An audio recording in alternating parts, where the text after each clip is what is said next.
எல்லாருக்கும் வணக்கம். உங்களுக்காக சொல்லிட்டு என்னுடைய பெயர் இந்து. எல்லாரும் நல்ல உடல் நலத்துடனும் மனமகிழ்ச்சியுடனும் இருக்கணும். வாங்க நாம இன்னைக்கு சிந்தனை பெட்டகத்துல புதுசா ஒரு கதை பார்க்கலாம். நாம இன்னிலிருந்து பார்க்க போற கதையினுடைய பெயர் நீலமோனி கரையூர். இந்த கதையில வரக்கூடிய பெயர், நிகழ்வு, கதாபாத்திரம், இந்த ஊரினுடைய பெயர் எல்லாமே முழுக்க முழுக்க கற்பனையானது. யாரையும் எதற்காகவும் குறிப்பிட்டு சொல்லப்பட்டது கிடையாது. இந்த நீலமோனி கரையூர் கதை ஒரு பொழுதுபோக்குக்காக எழுதப்பட்ட ஒரு கற்பனையான கதையாகும். கார் நீலமோனி கரையூரை நோக்கி போயிட்டு இருக்குது. கார்ல உட்கார்ந்துட்டு இருக்கக்கூடிய சுரேஷ்க்கும் நீத்துவுக்கும் மூஞ்சியே இல்லை. சுரேஷ் நீத்து ஒரு காருக்கு முன்னாடி டிரைவர் வண்டி ஓட்டிட்டு போயிட்டு இருக்க பக்கத்துல நீத்துவோட மாமா, அதாவது நீத்துவோட வீட்டுல பல வருஷமா வேலை செய்யக்கூடிய நீத்துவோட மாமான்னு சொல்லக்கூடிய பெருமாள் உட்காந்துட்டு இருக்கிறாரு. பெருமாளோட முகத்துல அப்படி ஒரு சந்தோஷம். நீலமோனி கரையூருக்கு இன்னும் கொஞ்சம் தூரம்தான், கிட்டத்தட்ட ஒரு அரை மணி நேரத்துலேருந்து 3/4 மணி நேரத்துக்குள்ள அந்த ஊருக்குள்ள என்ட்ரு ஆயிடலாம். அப்படி இருக்கும் பொழுது சுரேஷும் நீத்துவும் ஒரு முகத்துல சிரிப்பே இல்லாம இருக்கிறத பார்த்துட்டு அதை பார்க்குற பெருமாள், கண்ணு என்ன கண்ணு, 2 பேரும் என்ன அமைதியா வந்துட்டு இருக்கிறீங்க? ரொம்ப நாள் கழிச்சு ஊருக்குள்ள வரீங்க, 2 பேர்த்தோட மூஞ்சில எந்த சிரிப்புமே கிடையாது, ஏன் என்னாச்சு அப்படின்னு கேட்க நீத்து சுரேஷோட மூஞ்சியை பார்க்குறா. ஆமா, நீத்துவுக்கும் சுரேஷுக்கும் அதுதான் சொந்த ஊரு. 2 பேருமே ஸ்கூல்ல ஒட்டுக்கா படிச்சவங்க. ஸ்கூல்ல படிக்கும் பொழுதே லவ் பண்ணாங்க. 2 பேரும் லவ் பண்ணி அந்த ஊருக்கு தெரிஞ்சு அது பெரிய பிரச்சனையாகி அதுக்கப்புறமா 2 பேர்த்துக்குமே நாங்க பிரிய மாட்டோன்னு ரொம்ப வாக்குறுதி கொடுக்கவே அவங்க 2 பேர்த்தையுமே ஒரு கண்டிஷனோட அவங்க அங்க ஓகே சொன்னாங்க. நாளைக்கு பிற்காலத்துல படிச்சு பெரிய ஆளாகி நல்லா சம்பாதிக்கிற நிலைமையில நீங்க வந்து நில்லுங்க, உங்க 2 பேத்துக்கு நாங்களே கல்யாணம் பண்ணி வைக்கிறோம் அப்படின்னு சொன்ன வாக்குறுதிய நிறைவேற்றி வைக்கணுங்கிறதுக்காக படிக்கிறதுக்காக 2 பேரும் வேற வேற ஊருக்கு அந்த ஊர்ல இருந்து வந்தாங்க. இப்போ 2 பேரும் சொன்ன மாதிரியே நல்ல பொசிஷன்ல இருக்கிறாங்க. ஒரு பேச்சுலர் டிகிரி முடிச்சு ஒரு கம்பெனியில நல்ல ஹையரிங் சேலரியில் இருக்கக்கூடிய நீத்து, மாஸ்டர் டிகிரி முடிச்சு அதை விட டபுள் மடங்கு சேலரியில் இருக்கக்கூடிய சுரேஷ். ஆனா 2 பேரும் இப்போ பெங்களூர்ல தான் ஒர்க்கிங்ல இருக்காங்க. கிட்டத்தட்ட ஒரு 4 வருஷமா ஒரே ஊர்ல இருக்கிறதுனால மீட்டிங் அப்படிங்கிறதும் நல்லாவே நடந்துச்சு. 10 வருஷத்துக்கான விடை இன்னைக்கு கிடைச்சிச்சு. சுரேஷோட அப்பா அப்படி ஒன்றும் பெரிய வசதி கிடையாது. அதே ஊர்ல மாட்டு தோல் வித்து வியாபாரம் செய்யறவரு. சுரேஷோட அப்பா சுரேஷ் நல்லா படிச்சாரா தன்னுடைய தலைமுறை நீண்டும் நல்லபடியா இருக்குன்னு நினைச்சுக்கிட்டு சுரேஷை படிக்க வச்சாரு. இடையில நீத்துவுக்கும் சுரேஷ்க்கும் லவ் வந்ததுனால பெரிய பிரச்சனையானதுக்கு காரணமே நீத்து அந்த ஊர் பெரியவருடைய பொண்ணு. இவங்க 2 பேத்துக்கும் எந்த வகையில ஒத்து வரல. இருந்தாலும் வேற வழி இல்லாம படிப்பு காரணம் காட்டி 2 பேர்த்தோட காதலையும் ஏத்துக்கிட்டு இப்ப நீத்துவுக்கும் சுரேஷுக்கும் கல்யாணம். இருந்தாலும் ஏன் 2 பேர்த்தோட முகத்துலயுமே சிரிப்பே இல்லை அப்படிங்கிறதான் முன்னாடி உட்காந்துருக்கக்கூடிய பெருமாளுக்கு இருக்கக்கூடிய மிகப்பெரிய கேள்வி. நீத்து ஒரு பக்கமா பார்த்துட்டு இருக்க, சுரேஷும் 2 பேரும் மாத்தி மாத்தி வேற பக்கம் பார்த்துட்டு இருக்க. என்ன கண்ணு, ரொம்ப நாள் கழிச்சு ஊருக்குள்ள வரீங்க, 2 பேர்த்தோட மூஞ்சில சந்தோஷமே இல்லை? நான் நல்லாதான் இருக்கேன் மாமா. சுரேஷ் தான் தேவையெல்லாம் மனசை போட்டு குழப்பிக்கிட்டு இருக்கிறான். இந்த ஊரை விட்டு எப்படி வெளியில வந்தோம், எப்படி அந்த ஊருக்குள்ள போக போறோம் அப்படிங்கிற சந்தோஷம் தான் நமக்கு வேணும். அவன் வெளியில வந்ததையே யோசிச்சுட்டு இருக்கிறான் மாமா. தம்பி, அதெல்லாம் எதுக்குங்க தம்பி, இன்னைக்கு உங்க அப்பாவுக்கு இருக்கிற கௌரவமே வேற. உங்க ஒத்த படிப்பு உங்க முன்னாடி தலைமுறையும் உங்க பின்னாடி தலைமுறையும் தூக்கி நிறுத்தி இருக்குதுங்க தம்பி. பாருங்க, இது நாள் வரைக்கும் உங்க சொந்தக்காரங்க யாரையாவது நாங்க தம்பின்னு கூப்பிட்டுருப்போமா? அப்படி இருக்கும் பொழுது இன்னைக்கு நீங்க எங்க மாப்பிள்ளை ஆயிட்டீங்க அப்படின்னு பெருமாள் சொன்ன உடனே ஒரு வாட்டி சுரேஷ் நீத்துவை பார்க்க நீத்து டாபிக்கை மாத்துறாங்க. ஆமா மாமா, கல்யாணத்துக்கு இன்னும் 1 வாரம் தான் இருக்கு. இந்த ட்ரெஸ்ஸு தாலி இதெல்லாம் என்ன பண்றது? கண்ணு, நீங்க 2 பேரும் தான் 2 மாசத்துக்கு முன்னாடி ஊருக்கு கூப்பதுக்கு வரமாட்டேன்னு சொன்னீங்களே, அதனால நாங்களே எல்லாத்தையும் ஏற்பாடு பண்ணிட்டோம். என்னென்ன பண்ணணும்னு சொல்லிட்டு உங்களுக்கு தான் எல்லாமே சொல்லி போட்டோலாம் எடுத்து அனுப்பினோமே. ஆமா மாமா, ஆமா, டாபிக் மாத்தணுங்கிறதுக்காக மட்டுமே நீத்து பேசுனதுனால அந்த டாபிக் அதுக்கு மேல மீளவே இல்லை. நல்லா வண்டி போயிட்டு இருக்க அங்க ஒரு பெரிய போர்டு, அங்க இருக்கக்கூடிய எழுத்துக்கள்லாம் அழிஞ்சு போர்டுல சுத்தி இருக்கக்கூடிய இடங்கள்லாம் துருப்பிடிச்சு போய் அந்த இடத்துக்கான என்ட்ரன்ஸ்ல பார்க்கும் பொழுதே நீலமோனி கரையூர் அப்படின்னு இருக்கிறத பார்த்துட்டு நீத்துவோட மனசுக்குள்ள ஒரு பயம், பதட்டம், ஒரு மாதிரி உணர்வு வர சுரேஷுக்கும் அந்த பதட்டம் இருந்துச்சு.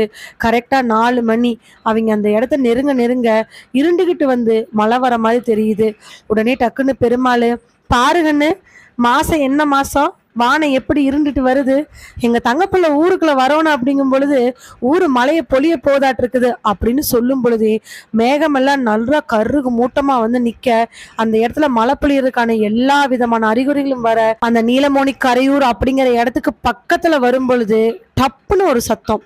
ஒன்றும் இல்லை, வண்டியோடைய டயர் பஞ்சராகி நின்றது.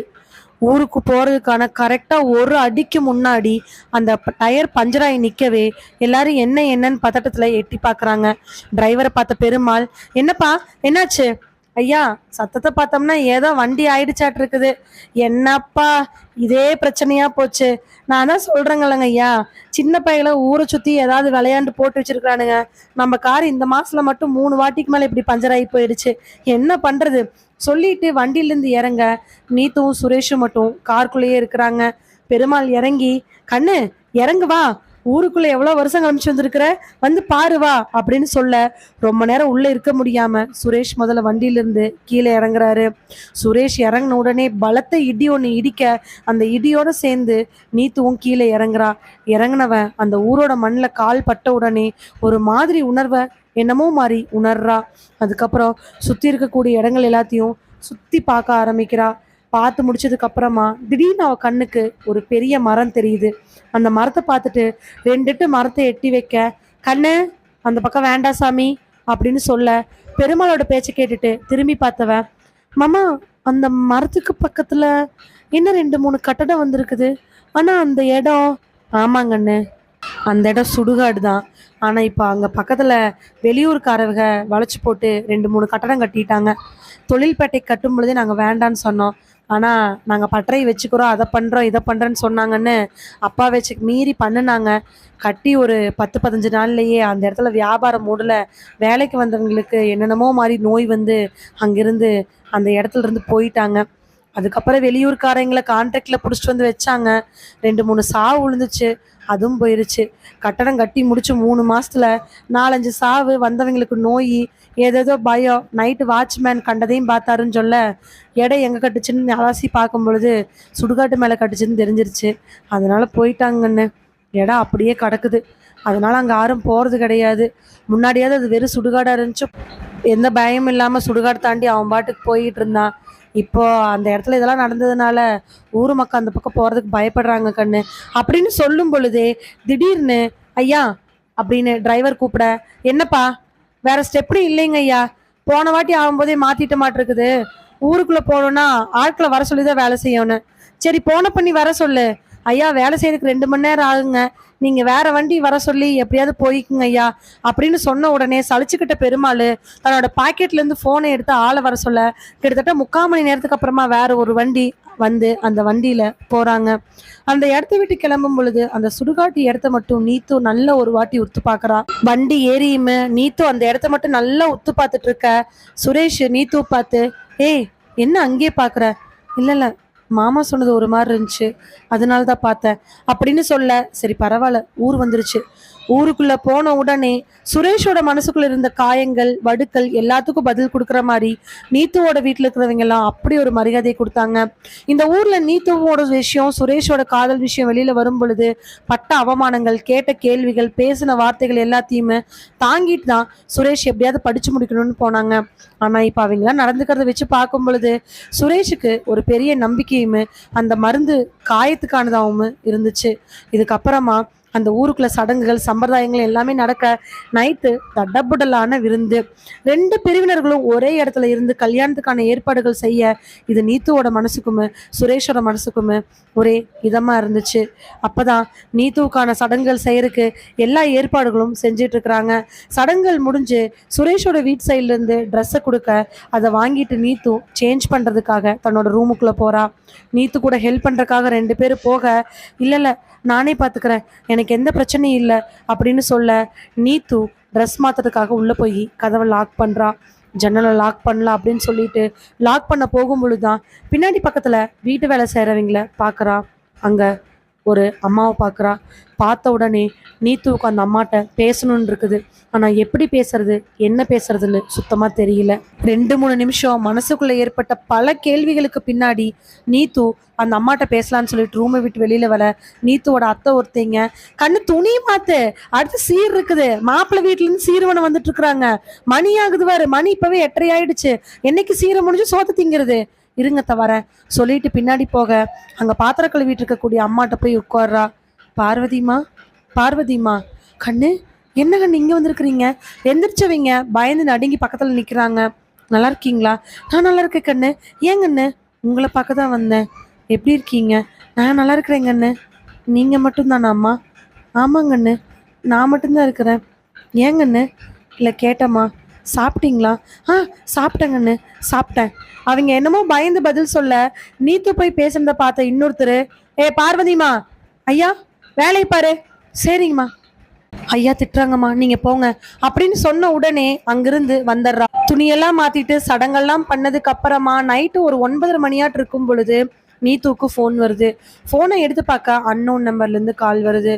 ஃபோன் அட்டன் பண்ணவ, ஹலோ யாரு, ஹலோ யாரு, சரியா கேட்கல. அந்த பக்கம் யாரோ ஒருத்தர் பேசுறது சரியா கேட்காதனால ஹலோ யாரு யாருன்னு கேட்டுக்கிட்டு வீட்டுக்கு கொல்லப்பிறக்கமா இருக்கக்கூடிய இடத்துல இருந்து போய் மாட்டுக்கு வைக்கோல் புல் வச்சிருக்கக்கூடிய இடத்துக்கு போயிடுறா. வைக்கோல் புல் இடக்கு வச்சிருக்கக்கூடிய இடத்துக்கு போய் ஹலோ ஹலோன்னு பேசிட்டு திரும்பும் பொழுது வைக்கோல் புல்லுக்கு பின்னாடி ஒரே ஒரு கண்ணு மட்டும் தெரியுது. ஒரு பொண்ணு நல்லா தலைமுடி விரிச்சு கருப்பு கலர்ல வலது கையை வைக்கோல் போர்ல வச்சிருக்குது. கண்ணு ஒன்னே ஒன்று மட்டும் வைக்கோல் போர்லேருந்து வெளியில தெரியுது. நீத்துவுக்கு அந்த பொண்ணு நல்லாவே கண்ணுக்கு தெரியுறா. நீத்து முதல்ல பார்த்துட்டு ஃபோனில் சிக்னல் சரியாக கிடைக்காதனால ஹலோ ஹலோன்னு பேசிக்கிட்டே மறுபடியும் அந்த பொண்ணை பார்க்க இந்த பொண்ணு இன்னும் நீத்துவோ கண்ணு சிமிட்டாமல் பார்த்துட்டு இருக்குது. நீத்து டக்குன்னு எட்டி பார்க்க அந்த பொண்ணை நீத்துவை பார்த்து கையை வாங்குற மாதிரி காட்டுது. யாரா இருக்கும், எதுக்கு நம்மளை வர சொல்கிறாங்கன்னு சொல்லிட்டு அந்த ஃபோன் கால் கட் ஆன உடனே மறுபடியும் நீத்து போகலாமா வேண்டாமான்னு யோசிச்சுட்டு இருக்கிறா. கரெக்டாக அப்போ தான் மறுபடியும் நீத்து வேண்டாம், அது யாராக இருந்தால் நமக்கு என்ன, ஏதாவது ஃபங்க்ஷனுக்கு வந்த பொண்ணுங்க விளையாண்டுட்டு இருப்பாங்கன்னு சொல்லிட்டு வீட்டுக்குள்ளே போகலான்னு நினைக்கும் பொழுது 4 எட்டு வச்ச உடனே மறுபடியும் அதே அன்னோன் நம்பர்லேருந்து கால் வருது. ஃபோனை அட்டன் பண்ணி காதில் வச்சவ, ஹலோ யாருங்க, என்ன வேணும் அப்படின்னு சொல்லிட்டு சிக்னல் கிடைக்கிற இடத்துக்கு வந்து பார்க்கும் பொழுது வைக்கோல் போர்னுடைய இந்த பக்கத்தில் அந்த பொண்ணோட இடது கையும் அதே இடது கண்ணும் தெரியுது. அந்த பக்கமாக வலது கண் வலது கை தெரிஞ்ச மாதிரி இந்த பக்கம் அந்த பொண்ணு வந்து நல்லா வலது கை வலது கண்ணை போட்டுக்கிட்டு எப்படி கூப்பிட்டுச்சோ அதே மாதிரி இடது பக்கம் கூப்பிடவே நீத்துக்கு புரியாமல் ஃபோனை கட் பண்ணுறா. வைக்கோல் போருக்கு பின்னாடி தலைமுடி விரிச்சு போட்டுட்டு கண்ணு மட்டும் கருகருன்னு ஒரு பொண்ணு இடது கையில் காமிச்சு வாவான்னு கூப்பிட நீத்து மெல்ல மெல்ல நடந்து வைக்கோல் பக்கத்தில் போகிறான். வைக்கோல் போர்லேருந்து பின்னாடி இருக்கக்கூடிய அந்த குழந்தையை பார்க்கறதுக்காக மெல்ல ஸ்டெப் வச்சு போய், யார் பாப்பா, என்ன வேணும் அப்படின்னு கேட்க இப்போ கை எதுவுமே ஆட்டாமல் கண்ணு மட்டும் நீத்து பார்த்துட்டு இருக்குது. அந்த குழந்தைக்கும் நீத்துக்கும் ஒரு 10 அடி வித்தியாசம் இருந்திருக்கும். அந்த பொண்ணு மறுபடியும் வானு கூப்பிடுற கையை அடைச்சிக்கிறதுக்கு முன்னாடி, யாரு நீ, அங்கே என்ன பண்ணிட்டு இருக்க, இங்கெல்லாம் விளையாடக்கூடாது, அங்கே பூச்சியெல்லாம் நிறையா இருக்கும், வா இந்த பக்கம் வந்துடு, உங்கள் அம்மா கூட ஃபங்க்ஷனுக்கு வந்தியா, யார் நீ அப்படின்னு கேட்க அந்த பொண்ணு அந்த கண்ணால் பார்த்துக்கிட்டே கையை வானு கூப்பிட நீத்து மெல்ல மெல்ல போய் அந்த பொண்ணு பக்கத்தில் நிற்கிறா. நெருங்க அந்த பொண்ணோட உருவம் கொஞ்சம் கொஞ்சமாக மறையிறத ஏதோ உணர்ந்தவ வேகமாக ஓடி போய் பார்க்க வைக்கோல் போருக்கு பின்னாடி யாருமே இல்லை. அந்த கருப்பான உருவம் அந்த இடத்துல இல்லை. தலைமுடி விரிச்சு போட்டு கண்ணு கருப்பா தன்னை வானு கூப்பிட்ட பொண்ணு அங்கே இல்லாததை உணர்ந்தவ என்ன பண்ணுறதுன்னு தெரியாமல் ஒரு நிமிஷம் நிற்க பின்னாடி இருந்து நீத்துவோட அம்மா, நீத்து சீர் கொடுக்கறதுக்காக மாமனார் வீட்டில் வந்திருக்காங்க, வா நீத்து அப்படின்னு கூப்பிட நீத்து மெல்ல மெல்ல ஒவ்வொரு ஸ்டெப்பாக அங்கேருந்து எடுத்து வச்சு வந்து பின்னாடி வைக்கோல் போருக்கு பார்க்குறா. இப்போ அந்த குழந்தை அங்கே இல்லவே இல்லை. மெல்ல மெல்ல நடந்து ஃபோனையும் பார்த்துக்கிட்டு அந்த ஸ்டெப்ஸுக்கிட்ட ஏறி கொல்லப்பக்கம் ஸ்டெப்ஸ்லேருந்து பின்னாடி திரும்பி பார்க்கலான்னு நினைக்கும் பொழுது கரெக்டாக அன்னோன் நம்பர்லேருந்து ஃபோன் வர, அந்த அன்னோன் நம்பர்லேருந்து ஃபோன் வந்த அடுத்த நிமிஷம் வைக்கோல் போகிற திரும்பி பார்க்குறா. அந்த பொண்ணு அதே மாதிரி அங்கே நின்றுட்டு அதே ஒத்த கண்ணில் நீத்துவை கையை காமிச்சு வான்னு கூப்பிடுது. நீத்துக்கு ஒரு நிமிஷம் உசுரே இல்லை.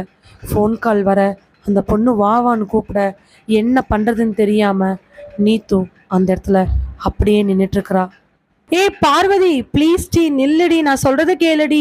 நீத்து கெஞ்சிட்டு இருக்க. பார்வதி தன் கையில இருக்கக்கூடிய எல்லா பொருளையும் தூக்கி எறிஞ்சுக்கிட்டு அந்த ரோட்ல நடந்து போயிட்டு இருக்கிறா. பார்வதி பார்வதி, நீ என்ன சொன்னாலும் நான் கேட்கறேன்டி, என்ன மன்னிச்சுக்கோடி, ப்ளீஸ் டி நில்லுடி அப்படின்னு சொல்ல, பார்வதி அதெல்லாம் எதுவுமே கேட்காம கோவமா போக, கையில ரெண்டு பக்கம் ரெண்டு ஐஸ் வச்சுக்கிட்டு பின்னாடி நீத்து துரத்திட்டு போயிட்டு இருக்கிறா. 10 எட்டுல தாவி பிடிச்சி அவ முன்னாடி போய் நின்று, சாரிடி பார்வதி, இனிமேல் அந்த மாதிரி பண்ண மாட்டேன்டி, என்ன மன்னிச்சுக்கோடி. பார்வதி எதுவுமே பேசாம அமைதியா கோவத்துல நின்னுட்டு இருக்க. அந்த கையில இருக்கக்கூடிய ஐஸ குடுக்குறா. ஆரஞ்சு கலர்ல ஒண்ணு, மஞ்சள் கலர்ல ஒண்ணு. கோமா போற பார்வதியை மறுபடியும் நிறுத்தி பேசினவ, இனிமேல் இப்படி பண்ண மாட்டேன்டி. இனிமேல் பண்ண மாட்டியா? நான் ஆரஞ்சு கலர் கேட்டேன்ல, ஆனா நீ அதை வாங்கி டப்புன்னு வாயில வச்சுட்ட. உனக்கு கொஞ்சம் கூட எதுவுமே கிடையாது. கோவமா இருக்கக்கூடிய பார்வதி எப்படி சமாதானப்படுத்துன்னு நீத்துக்கு தெரியல. ஆனா பார்வதி அவ மேல பயங்கர கோவத்துல ஐஸை தட்டி விட்டுட்டு போக, மறுபடியும் துரத்திட்டு போற நீத்துவை பார்த்து திரும்பின பார்வதி, என்ன இப்போ ஏன் பின்னாடியே வந்துட்டு இருக்கிற? சாரி பாரு, நான் இந்த மாதிரி பண்ணவே மாட்டேன் பாரு. நான் உனக்கு இனிமேல் என்ன பிடிக்குதோ அதை உனக்கு கொடுத்துட்றேன். அதுக்கப்புறமா நான் வாங்கிக்கிறேன். நான் முதல்ல அந்த ஆரஞ்சு கலர் ஐஸ்க்கு எடுத்தேன். அதுக்கப்புறம் தானே நீ அதை கேட்ட. அதனாலதான் நான் வாயில வச்சேன். இல்லைன்னா கூட நான் வாயில வச்சிருந்திருக்க மாட்டேன் பாரு. ஓ, நீ முதல்ல எடுத்து அதை நான் கேட்கறேன்னு குத்தி காட்டுறியா? இல்ல இல்ல, அப்படிலாம் சொல்ல பாருலோ. நீத்துவுக்கு அழுகியே வந்துருச்சு. அழுகவும் ஆரம்பிச்சிடுறா. ஆனா பார்வதி டப்புன்னு அவ கையில இருக்கக்கூடிய ரெண்டு ஐஸையும் புடுங்கி அந்த தார் ரோட்ல கீழே போட்டு காலால மிதிச்சுட்டு அவ பாட்டுக்கு வேறன்னு போய் 10 வீடு தள்ளி இருக்கக்கூடிய அவளோட வீட்டுக்குள்ள போய் கதவை சாத்திடுறா. நீத்து பின்னாடியே வேகமா ஓடி போய் கதவை தட்ட 10 நிமிஷம் அவ கதவை திறக்கிற மாதிரி இல்லை. நீத்து அங்கேயே அழுதுகிட்டு இருக்கிறா. டப்புன்னு டப்பன்னு சத்தம் கேட்க விருக்குன்னு பெட்ல இருந்து எந்திரிக்கக்கூடிய நீத்து அப்பதான் சுயநினைவுக்கே வரா. தன்னோட 12 வயசுல நடந்த ஒரு விஷயம் அவளோட ஆள் மனசுக்குள்ள இருந்து ஏதோ அறத்தூக்கத்துல முன்னாடி வந்துட்டு போறது அவளுக்கு பெரிய ஆச்சரியமா தான் இருந்துச்சு. அன்னைக்கு அப்படி இருந்த பார்வதி அப்படின்னு யோசிச்சுட்டு இருக்கும் பொழுதே மறுபடி கதவு தட்டுற சத்தம் டப்பன்னு கேட்க பதட்டத்துல இருந்து 2 நிமிஷம் அப்படியே ஆழ்ந்து எந்திரிச்சு அதுக்கப்புறமா கதவை திறக்கிறா. வெளியில பார்த்தவளுக்கு கண்ணெல்லாம் அப்படி ஒரு ஆச்சரியம். ரேவதி குட்டி, எப்படி இருக்க?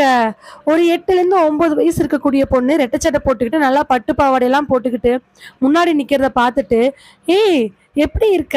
தன்னோட அத்தை பொண்ணு தான், நல்லா நெருங்கின சொந்தம், கல்யாண வீட்டுக்கு வந்திருக்கிறது அவளுக்கு அப்படி ஒரு ஆச்சரியம். நான் நல்லா இருக்கேன், நீ எப்படி இருக்க? நான் நல்லா இருக்கேன், வா வா. இல்ல நான் உங்கள்கிட்ட ஒரு முக்கியமான விஷயம் சொல்றதுக்காக வந்தேன். என்ன சொல்லு கண்ணு. ரேவதி நல்லா அழகா, ஒன்னும் இல்லக்கா, உன்னை மாமா வர சொன்னாரு. மாமாவா? என்னையா? ஆமா, அவரு வெயிட் பண்றேன்னு வர சொன்னாரு.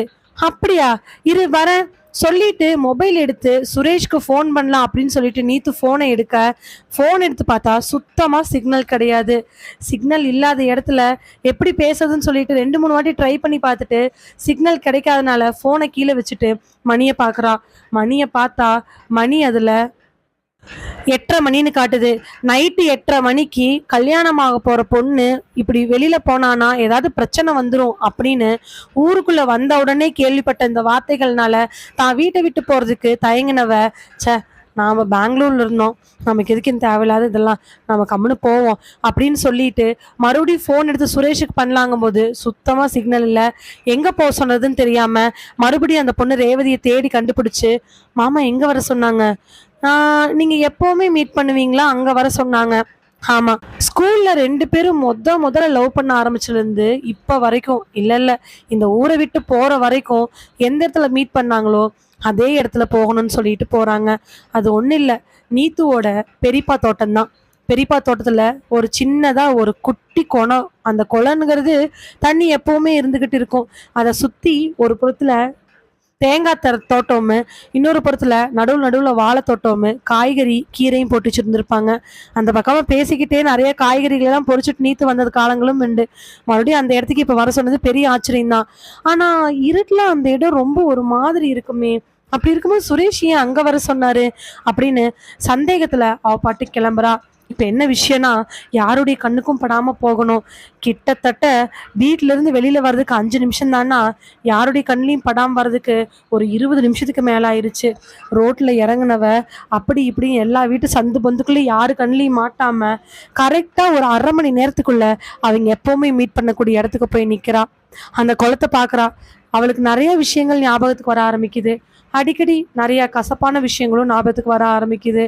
அப்பதான் இன்னும் சுரேஷை காணாமேன்னு சொல்லிட்டு ஃபோனை பார்க்குறா. சிக்னல் இருக்குது. அப்பாடா, சுரேஷ்க்கு ஃபோன் பண்ணுவன்ட்டு நம்பரை டயல் பண்ணி காதில் வைக்க ரொம்ப நேரமாக பீப் சவுண்ட் மட்டும் தான் கேட்குதே தவிர கனெக்ட் ஆன மாதிரி தெரியவே இல்லை. சரின்னு ஒரு 1/4 மணி நேரம், 20 நிமிஷம், அரை மணி நேரம்னு டைம் போய்கிட்டே இருக்குது. அந்த குளத்துக்கு பக்கத்தில் இருக்கக்கூடிய திட்டு மேலே உட்காந்தவ ஃபோனில் தன்னோட ஃபோட்டோவெல்லாம் பார்த்துக்கிட்டு இருக்கிறா. பழைய ஃபோட்டோஸு புது ஃபோட்டோஸ்னு எல்லாத்தையும் பார்த்துட்டு இருக்கும் பொழுது திடீர்னு பின்னாடி இருந்து யாரோ முனகிற மாதிரி ஒரு சத்தம் கேட்குது. அனத்தல் சத்தத்தை கேட்டவ திடீர்னு மெல்ல திரும்பி பார்க்குறா. திரும்பி பார்க்க சரசரன்னு ஒரு பெரிய சத்தத்தோட பின்னாடி மரத்துக்கு பின்னாடி யாரோ போய் நிற்கிற மாதிரி தெரியுது. மெல்ல எந்திரிச்சவ, சுரேஷ், நீ தானே, எனக்கு நல்லாவே தெரியும். இது என்ன விளையாட்டு? ஏதாவது சர்ப்ரைஸ் வச்சுருக்கியா? என்கேஜ்மெண்ட் முடிஞ்சிருச்சு, கல்யாணம் இருக்குது அப்படின்ட்டு. டைம் ஆகுது சுரேஷ், ப்ளீஸ் வெளியில் வா. ஆனால் அந்த சலசலப்பு சத்தம் சுத்தமாக நிற்கவே இல்லை. அந்த மரத்துக்கிட்ட போய் பார்க்கலான்னு சொல்லிட்டு வேகமாக போய் அவள் எட்டி பார்க்குறா சுரேஷ்னு நினச்சி. ஆனால் அந்த மரத்துக்கு பின்னாடி யாருமே இல்லை. அந்த மரத்துலேருந்து வேறு மரத்துக்கோ இல்லை வேறு புதருக்கோ தாவறதுக்கு ரொம்ப நேரம் ஆகும். இருந்தாலும் அந்த சலசலப்பு, அந்த சத்தம், அந்த முனகல் சத்தம், இதெல்லாம் எப்படி அப்படின்னு நினச்சிட்டு இருக்கும் பொழுதே ரொம்ப நெருக்கமாக அவளோட முதுகுக்கு பக்கத்தில் யாரோ அதே முனகல் சத்தத்தோட மூச்சு காற்று அப்படியே அவன் மேலே பட அந்த இடத்துல நின்றுட்டுருக்கிற மாதிரி இருக்குது. ஆனால் என்ன ஆச்சரியன்னா, அந்த ஆளுடைய சத்தம், முனகல் எல்லாமே ரொம்ப வித்தியாசமாக இருக்குது. அவள் ஹைட்டுக்கே அவள் பக்கத்தில் யாரோ நின்றுட்டுருக்க மெல்ல தலையை திருப்பி பார்க்குறா. டப்புன்னு ஒரு காற்று அவள் மூஞ்சில் பட்டு அப்படியே கிராஸ் பண்ணி போகுது. யாரு யாரு அப்படின்னு தேடி பார்க்க அங்கே ஆட்கள் யாருமே இல்லை. சரி, இதுக்கு மேலே இங்கே நின்று இருந்தோம்னா தேவையில்லாத பயங்கள் தான் வரும்னு நினச்சவ அந்த குளத்தை தாண்டி போகலாம் சொல்லி போகும் பொழுது யாரோ அவள் காலை படக்குன்னு பிடிக்கிறாங்க. காலை தட்டுன்னு யாரோ பிடிக்க உடனே சடார்னு கீழே விழுகிறவ, யாரு என்ன அப்படின்னு கீழே தேடி பார்க்க அங்கே யாரும் இல்லை. எதுவும் தட்டி விடலை. ஒரு மரத்தோட வேறு இல்லை கட்டை வேறு ஏதாவது தட்டி விட்டுருந்தா கூட அதில் ஒரு லாஜிக் இருக்குது. ஆனால் அப்படி எதுவுமே இல்லை. மெல்ல அப்படியே எந்திரிக்க முட்டியில் அடிபட்டிருக்க அந்த குளத்துக்கு பக்கத்தில் இருக்கக்கூடிய திட்டில் உட்காந்து தன்னோட சுடிதார் பேண்ட்டை தூக்கி பார்க்குறா. அது கிழிஞ்சிருக்குது. அப்படியே அதை தட்டி விட்டுட்டு மெல்ல மெல்ல எந்திரிக்க ஆரம்பிக்கிறா. எந்திரிச்ச உடனே பின்னாடி அதே முனகல் சத்தம். ஆட்கள் யாரோ மெல்ல மெல்ல நடந்து வர்றது, சருகு மிதிச்சு வர்றது நல்லாவே தெரியுது. ஆனால் இப்போ திரும்பி பார்க்கறதுக்கு ஒரு பயம். பின்னாடி யாராக இருப்பாங்க அப்படின்னு ஒரு பதட்டம். மெல்ல தன்னுடைய கண்ணை மட்டும் அப்படியே லைட்டாக சைடில் திருப்ப ஒரு உருவம் நல்லாவே தெரியுது. அவள் ஹைட்லாம் கிடையாது. அவள் இடுப்புலேருந்து கொஞ்சம் மேலே தலையை முடி விரிச்சு போட்டிருக்கிற மாதிரி இருக்குது. கையை மட்டும் ஓரளவுக்கு மேலே தூக்கிட்டு இருக்கிற மாதிரி இருக்குது. திரும்பி பார்க்கலாமா வேண்டாமா, பாதி கண்ணில் பார்த்துட்டு நம்ம எந்த முடிவும் எடுக்கக்கூடாதுன்னு நினச்சிக்கிட்டு பின்னாடி திரும்பி பார்க்குறா. அங்கே யாருமே இல்லை. இப்போ ஒரு உருவம் தெரிஞ்சிச்சு. ஆனால் அந்த உருவம் இப்போ பின்னாடி காணா அப்படின்னு நினச்சவ இதுக்கு மேலே இங்கே இருக்கவே கூடாதுன்னு சொல்லிட்டு காட்டிலேருந்து வெளியில் போகலான்னு சொல்லிட்டு வேக வேகமாக போக, அக்கா அப்படின்னு ஒரு சத்தம். அக்காவா? யாரு யாரு யாரா இருக்கீங்களா இங்கே? அக்கா.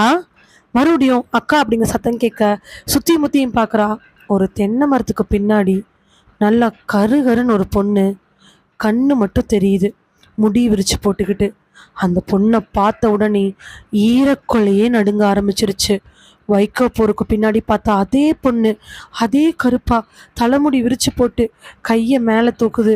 மெதுவாக மேலே தூக்கி அவளை பார்த்து சிரிச்ச சிரிப்பில் அவள் உசுரே நின்று போயிடுச்சு. கையை வாவான்னு கூப்பிட அவ்வளவுதான். ஒரு நிமிஷம் பதறி போனவ வேகமாக பின்னாடி முன்னாடியும் பார்த்து வேகமாக நடக்க ஆரம்பிக்கிறா. பின்னாடி பார்த்து நடக்க, முன்னாடி பார்த்து நடக்க, பின்னாடி பார்த்து நடக்கன்னு சட்டுன்னு யாரோ மேலே இடிச்சு பின்னாடி விழுக அப்பதான் பார்க்குறா முன்னாடி ஒரு ஆம்பளை வெள்ளை வேட்டி வெள்ளை சட்டை கட்டிக்கிட்டு சொட்ட மண்டையோட கையில் டார்ச் லைட் வச்சுக்கிட்டு நின்றுட்டுருக்கிறாரு. அவள் எந்திரிச்சு கண்ணை உறுத்திக்கிட்டு பார்க்க, பொண்ணுச்சாமி பெரியப்பா, பொண்ணுச்சாமி பெரியப்பா, என்னை வீட்டில் விட்டுருங்க பொண்ணுச்சாமி பெரியப்பா. இங்கே என்னமோ எனக்கு சொல்லவே முடியல. நேற்று வைக்க போரில் சொல்லலாமா வேண்டாமான்னு அவளுக்கு தெரியல. ஆனால் இருந்தாலும் வேறு வழி இல்லாமல் அவள் பதட்டத்தில் பேச ஆரம்பிக்கிறா. பொண்ணுச்சாமி பெரியப்பா, என்னை அங்கே விட்டுருங்க பெரியப்பா, ப்ளீஸ் பெரியப்பா. அவங்க பெரியப்பாவோட கையை பிடிச்சு அவள் கெஞ்ச அவர், சரி ஏன் இங்கே வந்த? இல்லை பெரியப்பா, அது சுரேஷ், போமா வீட்டுக்கு போ. முன்னாடி அவன் நடக்க அவர் பின்னாடி நடந்து வந்துட்டு இருக்கிறாரு. டார்ச் லைட் வெடிச்சோம் முன்னாடி போயிட்டு இருக்க, பின்னாடி அவர் வந்துட்டு இருக்க நம்பிக்கையில வேகமா போறா. அவ்வளவுதான். இன்னும் மிஞ்சி மிஞ்சி போனா ஒரு 100 அடியில மெயின் ரோடு வந்துடும். அப்புறம் முச்சூடு வீடு தான். அங்கிருந்து கிட்டத்தட்ட ஒரு 5 நிமிஷத்துல தான் வீட்டுக்கு போயிடலாம். இருந்தாலும் எந்த பிரச்சனையும் இல்லை. ஏன்னா 100 அடியிலே பொன்னுச்சாமி பெரியப்பா வீடு, அத்தை வீடுன்னு எல்லா வீடும் இருக்குது. அந்த 100 அடி எப்படியாவது கடந்துடலான்னு வேக வேகமாக போக சட்டார்னு டார்ச் லைட் வெளிச்சம் ஆஃப் ஆயிடுது. பெரியப்பா ஏன் என்னாச்சு அப்படின்னு திரும்பி பார்க்க பின்னாடி பொன்னுச்சாமி இல்லை. பெரியப்பா, பெரியப்பா எங்கே போனீங்க பெரியப்பா, பெரியப்பா அப்படின்னு சொல்லிட்டு சுற்றி முத்தியும் பார்த்துட்டு வேகமாக போகலாமா அப்படின்னு சொல்லிட்டு திரும்பும் பொழுது அதே மூச்சு காற்று ரொம்ப நெருக்கமாக அவன் மேலே ஒரு முனகல் சத்தத்தோட ஒரு அழுத்தத்தோட வருது. ஆனால் என்ன விஷயம்னா இந்த வாட்டி மூச்சு காத்தோட வேகமும் முனகல் சத்தமும் ரொம்பவே வேகமாக ரொம்ப ரொம்ப பக்கத்தில் வருது. அவ காதுக்கு பக்கத்தில் யாரோ ஒருத்தர் ஏதோ வாயில் முனகி முனகி சொல்லிட்டு இருக்கிற மாதிரி இருக்குது. வார்த்தைகள் தெளிவாக கேட்கலினாலும் அனத்தலும் முனகலும் காதில் கேட்க ஒரே ஓட்டமாக கண்ணை மூடிக்கிட்டு காலில் முள்ளு பட்டாலும் எது பட்டாலும் ஏது பட்டாலும் வேக வேகமாக ஓடி போய் கரெக்டாக அந்த 100 அடியை தாண்டி மெயின் ரோட்டில் கால் எடுத்து வைக்கும் பொழுது வலது பக்கமாக வரக்கூடிய சர்ன்னு ஒரு வண்டி அவன் மேலே பட அவ்வளோதான். கண்ணை முழிச்சு பார்க்கக்கூடியவளுக்கு ஒண்ணுமே புரியல. நீத்து கண்ணை முழிச்சு பார்க்கும் பொழுது தலைமேட்டில் நீத்துவோட அம்மா, காலடியில் 2-3 பேர், பக்கத்தில் இருக்கக்கூடிய டேபிளில் சுரேஷோட வீட்டுக்காரங்க, சுரேஷ் அந்த பக்கமாக இருக்கக்கூடிய ஜன்னலில் உட்காந்து ஃபோன் பார்த்துட்டு இருக்க ஆம்பளைங்க 4-5 பேர் ஒரு ஓரமாக நிற்கிறாங்க. கண்ணை முழிச்சு பார்த்தவ சடனாக எந்திரிக்க, கண்ணு ஏங்கன்னு இப்படி எந்திரிக்கிற, பதட்டப்படாமல் எந்திரிச்சு உட்காரு அப்படின்னு சொல்ல அவ பதட்டப்படாமல் எந்திரிச்சு உட்கார்றா. ஆனால் என்ன விஷயம்னா நீத்துக்கு மட்டும் என்னன்னு புரியல. நைட்டு நடந்த விஷயங்கள் எல்லாமே அப்பட்டப்பா ஞாபகம் இருக்குது. இப்போ வெடிஞ்சிருச்சு, சுற்றி இத்தனை பேர் இருக்காங்க அப்படிங்கிறது நல்ல ஒரு நம்பிக்கையாக இருந்தாலும் ஆனால் அங்கேருந்து யார் தூக்கிட்டு வந்தாங்கன்னு தெரியல. அவங்க அம்மா பார்க்க அவங்க அம்மா ஒடியாந்து வந்து கையை பிடிக்க, ஒன்றும் இல்லை கண்ணு, ஒன்றும் இல்லை, பயப்படாத, நீ எங்கே கண்ணு அங்கே போன? அம்மா நான் நேற்று சுரேஷ் கூப்பிட்டாருன்னு. நானே ஒன்று இங்கே கூப்பிட்டேன். இல்லைம்மா அது வந்து டக்குன்னு உடனே பக்கத்தில் வந்த பெருமாள், என்ன கண்ணு ஊருக்குள்ளே வரும்போதே சொன்னோம்ல அந்த இடம் ரொம்ப மோசமான இடம்னு, நீ ஏன் கண்ணு அங்கே போன? சின்ன வயசுலேருந்து உனக்கு இதான் கண்ணு வேலை, ஏதாவது ஒரு விஷயத்த பண்ணாதேன்னு சொன்னால் அது திருப்பி பண்ணிக்கிட்டே இருக்கிற. மாமா நான் பொன்னுச்சாமி பெரியப்பாவோட தோட்டம் எங்கே இருக்குது, நீ இருந்த இடம் எங்கே இருக்குது? இல்லைம்மாம்மா நான் பொன்னுச்சாமி பெரியப்பாவோட தோட்டத்துக்கு தான் போனேன். டக்குன்னு உடனே பக்கத்தில் வந்த அவங்க அத்தை ஒருத்தீங்க, என்ன கண்ணு பொன்னுச்சாமி பெரியப்பா இடத்துக்கு வடக்கால போகணும், நீ ஊர் எல்லையில கடந்தனா? என்ன சொல்றீங்க அத்தை? போறவென்ன பெருமாள் அந்த பக்கமா போயிட்டு வரும்போது ஊரெல்லையில மயங்கி கிடந்திருக்கிற, அந்த பக்கம் போகக்கூடாதுன்னு உனக்கு ஏற்கனவே பெருமாள் சொல்லியிருக்கானாமா?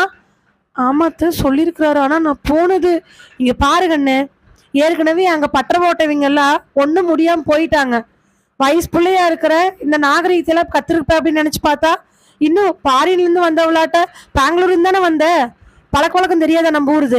பக்கத்தில் வந்த சுரேஷ், நீத்து நம்ம என்னதான் பெங்களூர்ல இருந்தாலும் நம்ம ஊர் வழக்கத்தை ஃபாலோ பண்ணி தான் ஆகணும். நம்ம கல்யாணம் ஆக போகுது, உங்களுக்குன்னு இருக்க வழக்கத்தையும் எங்க இருக்கிற வழக்கத்தையும் ஃபாலோ பண்ணி தான் ஆகணும். நான் ஃபாலோ பண்ணலையா? நான் எங்கேயும் போகாம தானே இருக்கேன். உன்னை யார் ஊரை விட்டு வெளில போக சொன்னா? சுரேஷ் நான் ஊரை விட்டு வெளில போகல, நான் என்ன சொல்ல வரேன்னு யாராவது கேளுங்களேன். டக்குன்னு உடனே அங்கே இருக்கிற ஒருத்தர், சரிகண்ணு என்னதான் சொல்லு. மாமா நேற்று எனக்கு ரேவதி வந்து சுரேஷ் கூப்பிடுறதா சொன்னா, நான் அதனால தான் பொன்னுச்சாமி பெரியப்பாவோட தோட்டத்துக்கு போனேன். ரொம்ப நேரமா வெயிட் பண்ணேன், சுரேஷ் வரல. அப்பதான் அங்கிருந்து கிளம்பி வரலான்னு சொல்லும் பொழுது அங்க ஒரு பொண்ணு என்னை கூப்பிட்டா, திரும்பி பார்த்து அப்புறம் வேகமா வந்து அதுக்கப்புறமா தான் அப்படின்னு நடந்த விஷயங்கள் எல்லாத்தையும் அறகுறையா சொல்ல அங்க இருக்கிற எல்லாருடைய மூஞ்சிலையும் பயங்கரமான குழப்பம். இதுல சுரேஷோட அம்மா, சித்தி, பெரியம்மா எல்லாரும் சுரேஷை சந்தேகமா பார்க்க, மா நான் எதுவும் பண்ணலம்மா, நான் அவளை கூப்பிடவே இல்லை, நீங்க அவட்ட கல்யாணம் வரைக்கும் எதுவுமே கூப்பிடான்னு சொன்னாங்க, நான் கூப்பிடவே இல்லை. சுரேஷ் நீ கூப்பிட்டதான் ரேவதி வந்து சொன்னா. உடனே நீத்துவோட அம்மா, ரேவதியா? ஆறுகண்ணு ரேவதி? அம்மா நம்ம தேவியத்தை பொண்ணு. என்னது தேவியத்தை பொண்ணுமா? தேவியன்னு 2 நாள் கிளம்பிசா கல்யாணத்துக்கு வரா, அவ பொண்ணு எப்படி வந்திருப்பா? அம்மா நேற்று நைட்டு சொந்து என்னை பார்த்தாம்மா. பக்கத்துல இருக்கிற இன்னொருத்தீங்க, இல்லை கண்ணு நேற்று மயக்க மட்டும் விழுந்தல என்னமோ ஆயிடுச்சு, நீ இது சரிப்பட்டு வரமாட்ட, ஏக்கா வா நான் போய் பூசாரிட்ட பாடம் போட்டு வந்துடலாம். அம்மா இல்லம்மா, அதெல்லாம் எதுவும் இல்லை. பொன்னுச்சாமி பெரியப்பாக்கு ஃபோன் பண்ணுங்க. பொன்னுச்சாமி பெரியப்பா நேற்று தோட்டத்துல இருந்து என்னை அவர் தான் டார்ச் லைட் அடிச்சு தூரம் கூட்டிட்டு வந்தாரு. கண்ணு பொன்னுச்சாமி பெரியப்பா ஊர்லயே இல்லை கண்ணு, நெல்லை ஒத்துக்கேன்னு சொல்லிட்டு பக்கத்து ஊருக்காரங்களோட சென்னை போயிருக்கிறாரு. போன வாரம் வெள்ளிக்கிழமை போன வாரம் இன்னும் ஊருக்கு வரவே இல்லை. பொன்னிச்சாமி பெரியப்பா கூட தான் அப்பா பேசிட்டு இருந்தாரு காலையில. என்னதான் நீ நினைச்சிட்டு இருக்கிற எல்லாரும் என்னமோ பேச அவளுக்கு அழுகியே வர ஆரம்பிச்சிருச்சு. அப்ப நேத்து நைட்டு நடந்த எல்லாமே இவளுக்கு மட்டும்தான் நடந்திருக்கு. அது எப்படி அந்த வீட்டில இருந்து இவ பொன்னுச்சாமியோட தோட்டத்துக்கு போற வரைக்கும் யாருமே பார்க்கல அப்படிங்கும் பொழுதே இவளுக்கு சந்தேகம் வந்திருக்கணும். அங்க போய் நடந்த விஷயங்கள், பொன்னுச்சாமி இல்லாதது, ரேவதி வல்லாதது, இது எல்லாமே ஏதோ மனக்குழப்பத்தை ஏற்படுத்த கலக்கத்தோட கண்ணில் தண்ணியோட சுரேஷை பார்க்க சுரேஷ் ரொம்ப கோவமா பார்த்துட்டு இருக்கிறாரு. சுரேஷ், இல்லை சுரேஷ், நீங்க சொன்னதா ஒரு ஃபோன் பண்ணியிருந்துருக்கலாம்ல. ஃபோன் பண்ண நாட் ரீச்சபிள்னு வந்துச்சு. ரேவதி வந்து கூப்பிட்டதா சொன்ன டைமிங் என்ன? ஒரு 8:30 இருக்கும். நான் டைமுக்கு உனக்கு ஃபோன் பண்ணேன், ஆனால் உன் கால் பிஸின்னு வந்துட்டே இருந்துச்சு. நேற்று நைட்டு 7:45 11 மணி வரைக்கும் உன் கால் பிஸின்னு வந்துச்சு. 11 மணிக்கு மேலே தான் எங்களுக்கு விஷயம் தெரியும், நீ அங்கே மயக்கம் போட்டு கிடந்த அப்படின்னு. பெருமாள் அண்ணன் ஃபோன் பண்ணதுக்கப்புறம் தான் அடிச்சு பிடிச்சி உன்னை ஹாஸ்பிட்டல்லேருந்து இங்கே கூட்டிகிட்டு வந்தோம். ஹாஸ்பிட்டலா? ஆமாம். அங்கே போய் பார்த்ததுக்கு ஒன்றும் இல்லைன்ட்டாங்க. இல்லைன்னா டவுனுக்கு கூப்பிட்டு போக சொன்னாங்க. வீட்டிலே பார்த்துக்கிறேன்னு வீட்டுக்கு கூட்டிகிட்டு வந்துட்டோம். நீ என்ன பண்ணுறன்னு தெரிஞ்சால் பண்ணிகிட்ருக்கியா நீத்து? இல்லை சுரேஷ், நான் உங்கள்கிட்ட நிறைய விஷயம் சொல்லணும். நீ பொறுமையாக கேட்டீங்கன்னா டக்குன்னு சுரேஷோட குடும்பத்துலேருந்து வந்த 2-3 பேர் நீத்துவோட அம்மா அப்பா பார்த்து, இங்கே பாருங்க, அந்த பொண்ணு எங்கள் வீட்டுக்கு வர போகிற பொண்ணு, கொஞ்சம் பார்த்து பத்திரமா வச்சுக்கோங்க, நாளைக்கு ஏதாவதுன்னா அசிங்க எங்களுக்கும் தான் அப்படிங்கிற வார்த்தை நீத்துவை சுட்டாலும் வேற வழியே இல்லை. இப்போ அவள் பேசுகிற நிலைமையில் இல்லை. நீத்துக்கு இருக்கக்கூடிய ஒரே கேள்விக்குறி, வைக்கோல் போருக்கு பின்னாடி பார்த்த குழந்தை யாரு? அந்த பொண்ணு 8 வயசுலேருந்து 9 வயசு இருக்கும். அதே பொண்ணை நேற்று காட்டுக்குள்ளே பார்த்தா. அக்கான்னு கூப்பிட்டு வான்னு கூப்பிடுது. பொன்னுச்சாமி பெரியப்பாவும் இல்லை, ரேவதியும் வரல. அப்படி இருக்கும் பொழுது நம்மளை இதெல்லாம் பண்ணுறது யாரு? எதுக்காக பண்ணுறாங்க? ஏன் பண்ணிட்டு இருக்கிறாங்கன்னு அவளுக்கு மண்டையே வெடிக்கிற மாதிரி இருக்கு. சுற்றி இருக்கிற எல்லாரும் என்னென்னமோ வார்த்தைகளை பேச அவளோட கண்ணுக்குள்ளே மட்டும் இருக்கக்கூடிய ஒரே ஒரு உருவம் அந்த பொண்ணு. கருப்பா தலைமுடி விரிச்சு போட்டுட்டு அவளை பார்த்து ஒரு மாதிரி பயங்கரமாக சிரிச்சு வான்னு கூப்பிட்ட பொண்ணு. அந்த பொண்ணு யாரு? முன்னாடி பார்வதி போக பின்னாடி நீத்து அழுதுகிட்டே பின்னாடி போறா. பின்னாடி போனவ பார்வதி ஒரு வாட்டி கையை பிடிச்சி இழுத்து, பார்வதி என்னை மன்னிச்சுக்கோடி, நான் இனிமேல் இந்த மாதிரி பண்ண மாட்டேன்டி, ப்ளீஸ் நீ என்னை மன்னிச்சுக்கோடி, கையை விடு, தயவு செஞ்சு எங்கிட்ட இருந்து கையெடு, நீ துரத்திட்டு வந்தேன்னா எனக்கு பயங்கர கோவம் வரும். பார்வதி ரொம்ப கோவமா சொல்ல நீத்து எவ்வளவோ கெஞ்சி பாக்குறா. ஆனா பார்வதி 10-8 அடிய நல்லா வேகமா வச்சு அவ பாட்டுக்கு போய்கிட்டே இருக்கிறா. பின்னாடி நீத்து அழுதுகிட்டு தன்னோட தாவணியில கண்ணை தொடச்சுக்கிட்டே பின்னாடி போக கரெக்டா ஒரு இடத்துல முன்னாடி போய் நின்னவ, என்னை மன்னிச்சு கூட நான் இப்படி பண்ண மாட்டேன்டி, எதுக்கு என் மேக்ஸ் நோட்ல கிறுக்குன பார்வதி கோவமா கேட்க நீத்து பயந்துகிட்டே, இல்ல மேக்ஸ் நோட்ல நீ எனக்கு இருக்குனே இல்லை, அதனாலதான் நான் உனக்கு கிறுக்குனேன். ஓ, நான் கிறுக்குனா நீ கிறுக்கிருவியா? நான் எதுவும் எழுத இடத்துல தானே கிறுக்குனேன், நீ என்ன எழுதுனதுக்கு கிறுக்குனேன்? நீ விளையாண்டதாண்டி நான் விளையாண்டேன், இனிமேல் இந்த மாதிரி பண்ண மாட்டேன், ப்ளீஸ் பார்வதி என் கூட பேசு. இது ஒன்றும் சாதாரண விஷயம் கிடையாது, அதுவும் இல்லாமல் இது ஒன்றும் பெரிய விஷயமும் கிடையாது. ஏன்னா நீத்து எப்போவுமே பார்வதிகிட்ட கெஞ்சுறது வழக்கம். சின்ன சின்ன விஷயத்துக்கு கூட நீத்து என்ன பண்ணினாலும் பார்வதி அவளை திட்டுவா, கோச்சுக்குவா, பேசாமல் இருப்பா. ஆனால் நீத்து என்ன பண்ணாலும் பார்வதி பின்னாடி தான் போவா. பார்வதி ஒருவேளை நீத்து ஏதாவது பண்ணிட்டானா நீத்து அதை ஏத்துக்குவா. அதே விஷயத்த பார்வதிக்கு நீத்து பண்ணானா அவனால ஏத்துக்கவே முடியாது. எந்த விஷயத்துலயுமே பார்வதி நீத்துவோட மேல இருக்கணும், நீத்துவுக்கு போட்டி போடணும், நீத்து தனக்கு அடிமையா இருக்கணும்னு நினைச்சு அவ சின்ன வயசுல இருந்து அப்படி பழகிட்டு இருக்கிறா. என்னன்னு தெரியல, நீத்துக்கு பார்வதி மேல அப்படி ஒரு பாசம். இன்னைக்கும் அப்படிதான். சாதாரணமா ஒரு நோட்டுல அவக்கு இருக்க இவக்கு இருக்கன்னு வந்த பிரச்சனை, 10வது படிக்கிற பிள்ளைகளுக்கு இதெல்லாம் ஒரு பிரச்சனையா அப்படின்னு நினைக்கலாம். ஆனா பார்வதி குணமே அப்படிதான். கரெக்டா ஒரு கிணத்து மேட்டுக்கு முன்னாடி வர பார்வதியோட கையை பிடிச்சு இழுத்தவ, பார்வதி என் கூட பேசு, என்னால் இருக்க முடியாது, நான் அவங்க கூட பேசணுங்கிற அவசியம் எனக்கு கிடையவே கிடையாது, ப்ளீஸ் பார்வதி, நான் தான் போன வாரம் பண்ண தப்புலே சொன்னேன்ல, இனிமேல் நம்ம பேசாமல் இருக்கக்கூடாதுன்னு, எனக்கு நீ வேணும் பார்வதி, நீ என் பெஸ்ட் ஃப்ரெண்டு தானே. ஆமாம், பெஸ்ட் ஃப்ரெண்டுங்க அடுத்தா என்னோட நோட்டில் நீ கிறுக்குனியா என்ன? இல்லை பார்வதி, இனிமேல் நான் பண்ண மாட்டேன் சொல்லிட்டு பார்வதி கையை உதறிட்டு நடக்க, பார்வதி நீ மட்டும் இப்போ என்னை விட்டு போன நான் இந்த கிணத்துல குதிச்சிருவேன். பார்வதி அந்த நீத்துவோட வார்த்தையை சரியாக கவனிக்காம 2 எட்டு வைக்க பார்வதியை பார்த்த நீத்து பார்வதி, நான் நிஜமாலுமே சொல்றேன், நான் குதிச்சிருவேன். நீ என்ன பண்ணாலும் எனக்கு உன் மேல கோவம் கோவம்தான் அப்படின்னு சொல்லிட்டு பார்வதி 2 எட்டு வைக்க கிணத்துக்குள்ள தொப்புன்னு ஒரு சத்தம். அவ்வளோதான், நீத்து சொன்னதை செஞ்சுட்டா. ஆனா பார்வதி அதை கூட கண்டுக்காம அவ பாட்டுக்கு நீத்து மேல இருக்கக்கூடிய கோவத்துல வேகமா நடக்க ஆரம்பிக்கிறா. நடந்து போனவளோட வாயில வந்த வார்த்தை, பெரிய இவ நாங்க இருக்குன்னா திருப்பி கிறுக்கு வளமா விழுந்து என்னமோ ஆகட்டும் அப்படிங்கிறது தான். கண்ணை மூடி தூங்கிட்டு இருந்தவளுக்கு சலசலன்னு ஏதோ சத்த வர கண்ணை முழிச்சு பார்க்கறா.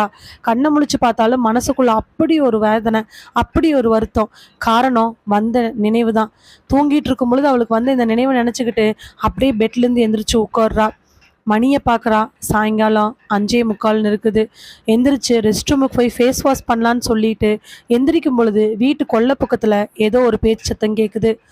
சுரேஷோட வீட்டிலேருந்து 2-3 பேர், நீத்துவோட வீட்டிலேருந்து 2-3 பேர், நீத்துவோட அம்மா கூட நின்றுட்டு இருக்கிறாங்க. நீத்துவோட அம்மா கிட்ட சுரேஷ் வீட்டிலேருந்து வந்தவங்களும் நீத்துவோட சொந்தக்காரங்களும் பேசிட்டு இருக்கிறத அவ கேட்குறா. ஏண்டி போய் பாடம் போட்டு வந்தையே, என்ன சொன்னாங்க?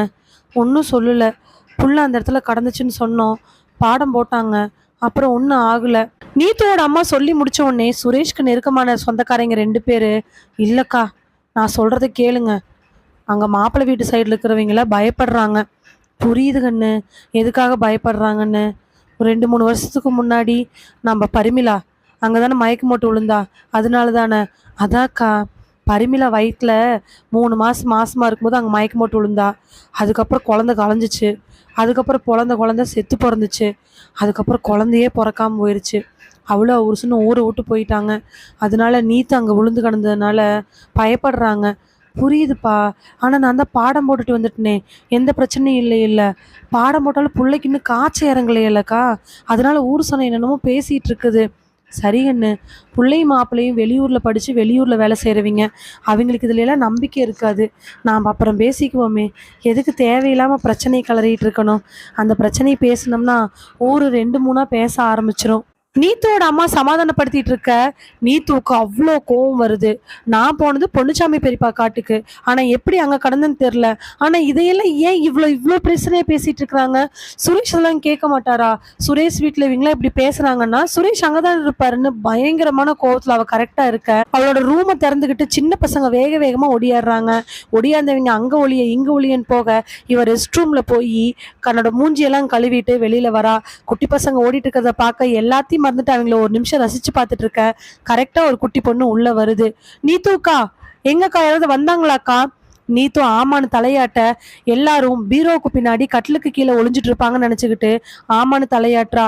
எங்கக்கா அப்படின்னு அந்த பொண்ணு மெதுவா கேட்க இவ மறுபடியும் அங்கே இங்கேன்னு கண்ணை மட்டும் காட்டுறா. உடனே அந்த பொண்ணு எல்லா பக்கத்துலேயும் போய் பார்த்துட்டு அந்த பொண்ணு பாட்டுக்கு, யாருமே இல்லை நீத்துக்கா, நீ பொய் சொல்கிற அப்படின்ட்டு அங்கிருந்து போயிடுறாங்க. ஆனால் நீத்து ரெஸ்ட் ரூமுக்கு போகும்பொழுது எங்கே ஒளிஞ்சாங்கன்னு தெரில. கட்டளை கீழே 2 பேர் ஒளிஞ்சது மட்டும் நல்லாவே தெரிஞ்சிச்சு. ஒருவேளை கட்டளை கீழே அந்த பொண்ணுக்கு ஒளிஞ்சிருக்க தெரியலையே என்னமோ நினச்சிக்கிட்டு மெல்ல கட்டளை கீழே அவ பாட்டுக்கு குமிஞ்சு பார்க்குறா. கட்டளைக்கு கீழே அப்படி ஒரு இருட்டு. யாராவது இருக்கீங்களா குட்டி பொண்ணுகளா அப்படிங்கிற வார்த்தையோட கீழே குமிஞ்சு பார்க்க அவ கண் பார்த்தது நல்ல இருட்டுல 2 வெளிச்சமான புள்ளி. அதாவது அந்த புள்ளி 2மே ரொம்ப சின்னதாக தான் இருக்குது. ஆனால் இந்த 2 வெளிச்சமான புள்ளிக்கு காரணம் என்னவா இருக்கும் அப்படின்னு நினச்சிக்கிட்டு லைட்டை போடலாமா வேண்டாமான்னு சொல்லி எந்திரிச்சு போகும் பொழுதே ஓடிட்டு இருக்கிற ஃபேன் டப்புன்னு நிற்கிது. கரண்டு போயிருச்சு அப்படின்னு நினச்சவ மறுபடியும் தன்னோட ஃபோனை எடுத்து பார்க்கலாமான்னு சொல்லிட்டு ஃபோனை எடுத்துக்கிட்டே கீழே குமிச்சு பார்க்குறா. அந்த புள்ளி இன்னும் கொஞ்சம் பெருசாக தெரியுது. பெட்டு மேலே கையை வச்சு ஃபோனை எடுத்துக்கிட்டு அந்த டார்ச் லைட் வெளிச்சத்தில் அந்த உருவத்தை பார்க்கலான்னு சொல்லி அடித்து பார்க்கும்போது தான் அரைகுறையாக தெரியக்கூடிய பொண்ணோட ஃபேஸு. தலைமுடி விரித்து போட்டுக்கிட்டு அந்த 2 கண்ணு மட்டும் அவளை பார்த்துட்டு இருக்குது. வெறுக்குன்னு அப்படியே பின்னாடி போய் விழுந்தவ மூச்சு திணற ஆரம்பிக்குது. மூச்சு திணறிக்கிட்டே வேகமாக கட்டலேருந்து எந்திரிச்சு கதவை திறந்திருக்க கதவுலேருந்து வெளியில் ஓடி போகிறா. அங்கே சுற்றியும் முத்தியும் போய் பார்த்து யாரையாவது கூப்பிடலாமான்னு பார்த்தா வாயிலிருந்து சுத்தமாக வாய்ஸ் வரவே இல்லை. அதுக்கப்புறமா தான் 2-3 நிமிஷத்துக்கு அப்புறமா நீத்துவோட அம்மா வர, நீத்து இப்படி நடக்கிறத பார்த்துக்கிட்டு, என்னாச்சு நீத்து? அம்மா பெட்ரூம் பெட்ரூம்ல நீத்து பெட்ரூம்லன்னு கத்தாத பார்த்துட்டு கையை பிடிச்சு வேக வேகமா பெட்ரூம் கூட்டு வந்து கதவை சாத்திட்டு, என்ன நீத்தும்? ஆமா பெட்ரூம்ல என்ன? கட்டில பாருமா அப்படின்னு சொல்ல, அவங்க அம்மா கரெக்டா கட்டில போய் பார்க்கும் பொழுது கரண்டும் வர கீழே குமிஞ்சு பார்க்க அங்க எதுவுமே இல்லை. எம்டியா இருக்குது. எம்டியா இருக்கும் பொழுது அதை பார்த்துட்டு, ஒண்ணுமே இல்லம்மா, கீழே ஒரு பொண்ணு இருக்காமா? இல்லம்மா, யாருமே இல்லம்மா. கீழே குமிஞ்சு பார்க்கலான்னு சொல்லிட்டு கீழே குமிஞ்சு பார்க்க பயத்துல நடுங்கிக்கிட்டே பார்த்தவளுக்கு கிடைச்ச விட அங்க எதுவுமே இல்லை. அவ்வளவுதான். நீத்து மூச்சு விடவே சிரமப்பட அவளை மெல்ல கட்டல்ல உட்கார வச்சு அங்க இருக்கக்கூடிய வாட்டர் பாட்டில இருந்து தண்ணி எடுத்து கொடுக்க அவள் அதை வேக வேகமா குடிச்சிட்டு மெல்ல மெல்ல அப்படியே அமைதியாகிறா. நீத்து, என்ன கண்ணாச்சு? இன்னைக்கு ஒருக்கா போய் பாடம் போட்டு வருவோமா? அதெல்லாம் எதுவும் இல்லைம்மா, சும்மா பாடம் போடுவோன்னு எனக்கு ஒண்ணுமே இல்லை. ஆனா நான் நிஜமாலுமே பார்த்தேம்மா, நான் பார்த்தது உண்மைதாம்மா. நீத்து, நடக்கிற விஷயத்தெல்லாம் பார்க்கும் பொழுது எனக்கு ரொம்ப பயமா இருக்குது கண்ணு. மா, நீ கூட என்ன சந்தேகப்படுறியாம்மா? எனக்கு பைத்தியம் பிடிச்சிருச்சுன்னு நினைக்கிறியாம்மா? நான் பைத்தியக்காரின்னு நினைக்கிறியாம்மா? ஐயோ இல்லடா, நான் அப்படியெல்லாம் நினைக்கல. சரிம்மா, சரி, நான் பைத்தியக்காரியாவே இருந்துட்டு போறேன். என்னை தயவு செஞ்சு சும்மா விடுமா. அவங்க அம்மா அதுக்கடுத்து சமாதானப்படுத்தினாலுமே அம்மாவை அப்படி இப்படின்னு கத்தி அந்த ரூம்லேருந்து வெளியில் தாட்டி விட்டு கதவை சாத்திட்டு பெட்டில் போய் படுத்து அழுகிறா. அதுக்கப்புறமா அவளுக்கு சுரேஷ் கிட்ட மனசு விட்டு பேசணும்னு தோண சுரேஷ்க்கு ஒரே ஒரு மெசேஜ் போறா. உடனே என்னை பார்க்க வாங்க அப்படின்னு மெசேஜ் போட்டு 2 நிமிஷத்துக்கு அப்புறம் ஓகே நான் 8 o'clock வரேன் அப்படின்னு சுரேஷ் கிட்ட இருந்த மெசேஜ் வரவே அவள் ஃபோனை கவுத்து போட்டுட்டு மறுபடியும் அழுக ஆரம்பிக்கிறா.